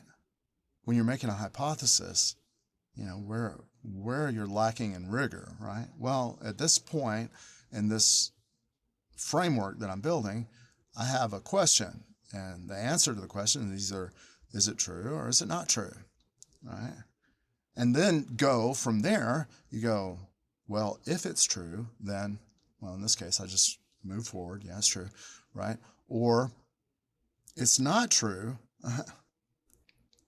How is it not true? And in the case, like the language that Chomsky uses, they ignored. And my thing, I'm like, well, to take, what does Chomsky actually ignored in what sense? Right? It's very possible that they were paying close attention. When all these organizations said, if you do this, then this is going to happen. It's possible then that there were individuals who were policymakers that said, Yeah, that's what we want. We want a catastrophe. Let's do it. Now, why? Then you got another question. And one of my answers is like, well, you can have people in the administrations that are high functioning psychopaths, and they're just there because they're longing to get a chance to kill people because they get a thrill out of it or whatever. And so because they're high functioning, they struggle and struggle to get into a position of power where they have a chance of killing children or something like that. Whereas just a regular silly killer, Peter Lorre and M, he's just like wandering around on the street. And you could argue it's like if you have in the government a policymaker who's like Peter Lorre, he in M, I don't, Peter Lorre wasn't like that. He was being used because he was Jewish, and it was M arguably is a film that sort of, is a bringing the blood libel against the Jews that they sacrifice children. This is something that Christians used to say to get people to kill Jews and steal all their money, is that they needed Christian blood for their Jewish Eucharist or whatever. It's not true. And M is a great movie. It is. It's a very good movie. It's a classic, but they were trying to, an aspect of M is that it was trying to modernize this notion that Jews kill children, right? Jews don't have they don't eat bloody matzo crackers as part of a religious ritual. No, it's false. Just like the Tibetan WMDs. It's completely fabricated. It's wrong. All right. All right.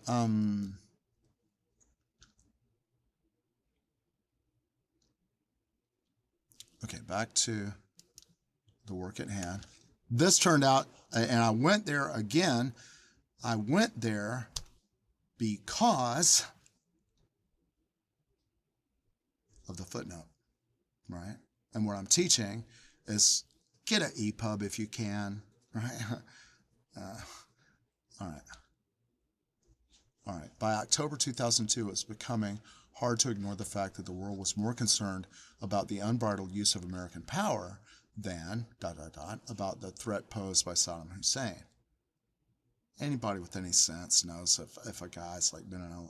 First of all, the United States put him where he is. Well, okay. Now, here's where I'm going to make some statements that are coming out of my brain as my brain exists right now. And I would be interested, if somebody, if you disagree or there's evidence to the contrary, in all respect, I'm like, I want to hear about it. Somebody was making an anti-Semitic post, a ridiculously false and anti-Semitic post, that everybody that studies the Bible is paid by Zionists or something like that. Just completely wrong. So what I'm about to say is stuff that I don't have substantialization of evidence in front of me, right? But it was my impression that there were United States policymakers that advocated for Ba'ath Party control in Iraq. And subsequent to that, there were American policymakers that advocated for Saddam to rise to power. So you could see Saddam as an employee of the United States. Okay, so if he gets all his weapons and his poison gas and everything from the United States, it would be easier to stop giving him that stuff. then invade the country. Well, it depends on what your goals are. If you want to deplete, if you've got a massive weapons manufacturing industry, this is a real aspect of being under a country that's based on military attack of all the countries in the world. That's been constantly at war since it became independent. An aspect of the attack on Iraq is that such an attack will arguably deplete military equipment and munitions supplies to an extent which will invigorate the manufacturing industry to an extent that it may continue manufacturing lots of bombs. And as a result of that, all the people that are working, building bombs and stuff like that, their mortgages will be able to get paid. They'll be able to, make their car payment and stuff, and pay their medical bills and everything like that. And all the financial institutions that hold the debts of individuals involved in weapon manufacture will also be secure, more secure, right?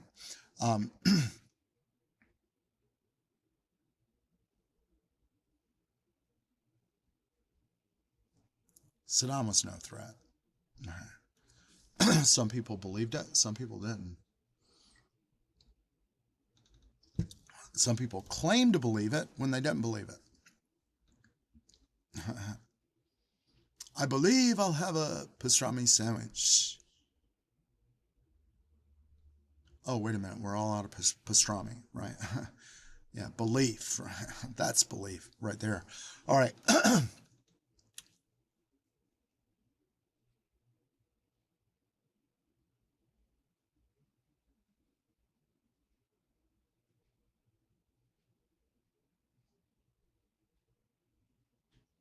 The world was more concerned about the unbridled use of American power than about the threat posed by Saddam Hussein, and as intent on limiting the giant's power as in taking away the despot's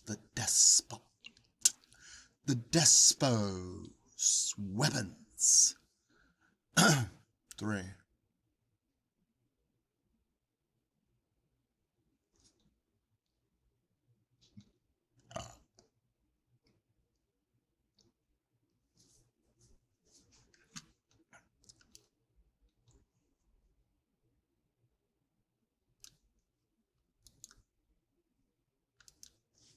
Let's go check this out. In 2002, so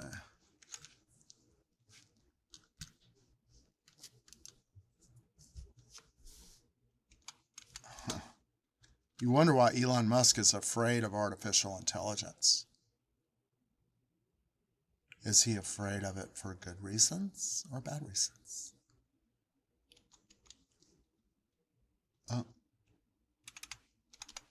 Remind me to learn how to type. Is it true?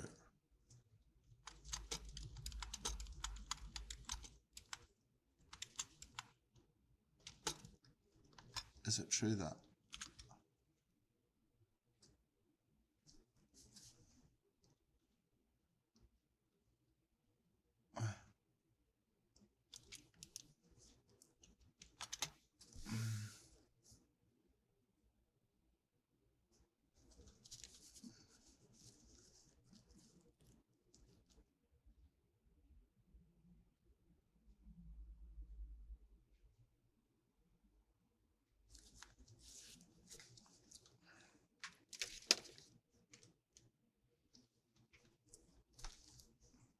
there you go.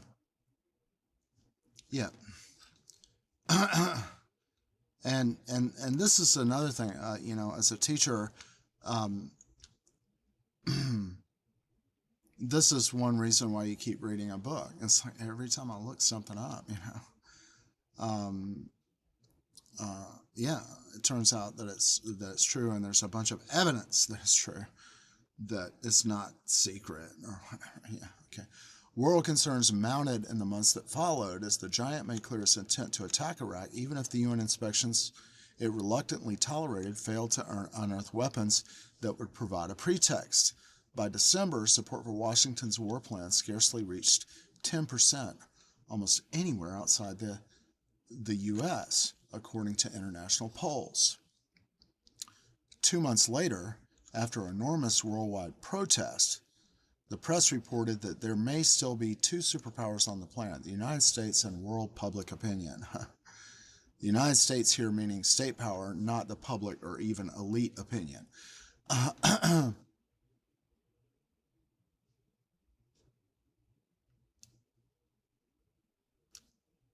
That's a claim he's making. Copy. Let's go. Let's take a look. I'm sort of getting the idea of why Elon Musk may not like AI or be afraid of it. What if they ask questions about me? Right? All right.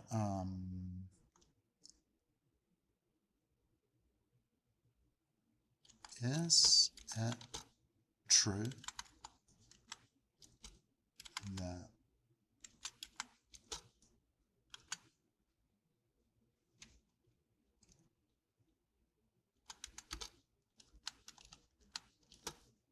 Control V?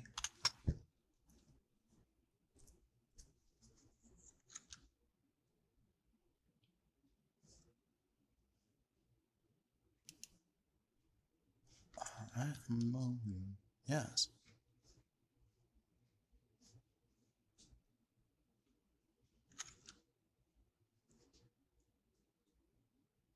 Yeah. Oh, yeah. Millions of people. Don't do it, man. It's awful.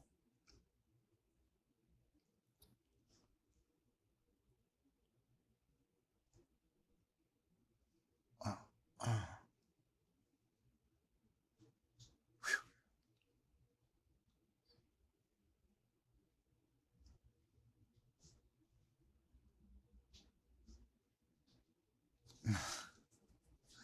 Yeah. Opposition was overwhelming, right? I remember back then it was like, everybody supports us. Albania is supporting us.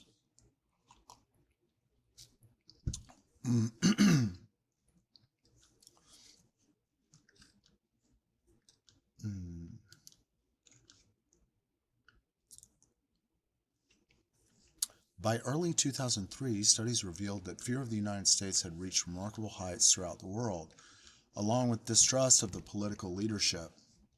Dismissal of elementary human rights and needs was matched by a display of contempt for democracy, for which no parallel comes easily to mind, accompanied by professions of sincere dedication to human rights and democracy. The unfolding events should be deeply disturbing to those who have concerns about the world they are leaving to their grandchildren. Yeah. I'm concerned about the world I'm leaving to my own daughter, to my wife. You should be too, right?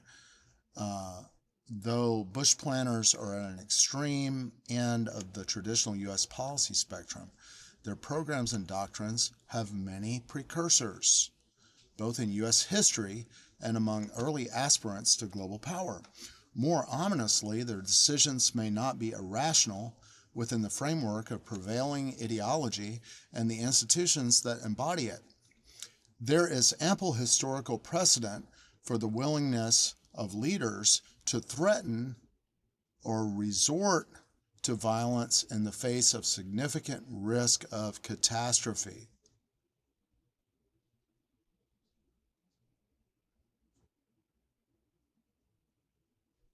Is it in Herodotus, scholars out there, Herodotus history is just like, I don't know, 2,000 something years old or whatever. It's an old, he's called the father of history or whatever. But there's a king that's going to have launch this war. Croesus or whatever his name is. And he goes to the fortune teller, the oracle or whatever.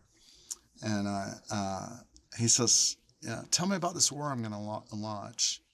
And the oracle says, if you launch this war, you will destroy a great empire. And the guy's like, yippee! And he launches the war and his empire is destroyed. Right? And that's what came to my mind when I thought of ample historical precedent. I was like, well, gee, yeah. In the Bible, for example, the things that are, and we, the historicity of the Bible, a lot of stuff is so old that you don't know if it's really true. It's one of the reasons a lot of Bible stuff happens in Iraq, right? So if you ever had hopes that you'd be on an archaeological dig in Iraq, to show that the Bible stuff in the Bible was real history or whatever, yeah, your chances of finding that stuff now maybe have been significantly, may have been significantly reduced. It may have been many buried things were destroyed by U.S. aggression. All right.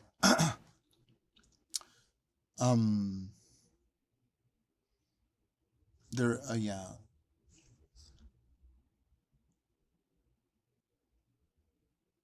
But the stakes are far higher today, right? The choice between hegemony and survival has rarely, if ever, been so starkly posed. Right, okay, so, all right. Let us try to unravel some of the many strands that enter into this complex tapestry. Beautiful, yeah, all right. Focusing attention on the world power that proclaims global hegemony. Its actions and guiding doctrines must be a primary concern for everyone on the planet, particularly, of course, for Americans, right? Many enjoy unusual advantages and freedom. So,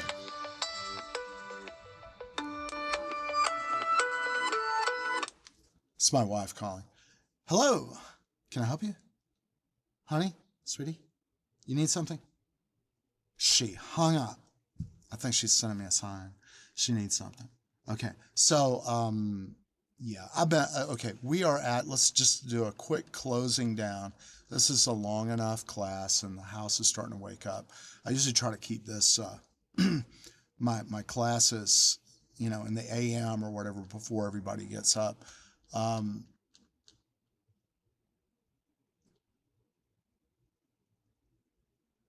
7 pages. Okay. Right. And 2 hours and 27 minutes. And we're going to continue. I'm going to try to get back today. It's Sunday or whatever. I'm going to try to get back on and teach, or just learn. Join me here on my education mystic happiness classes, right? To learn how to enjoy learning and things that we need to learn about.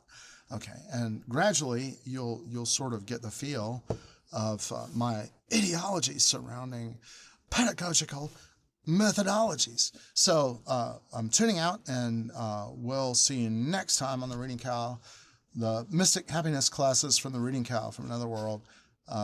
Until then, it's not going to be that.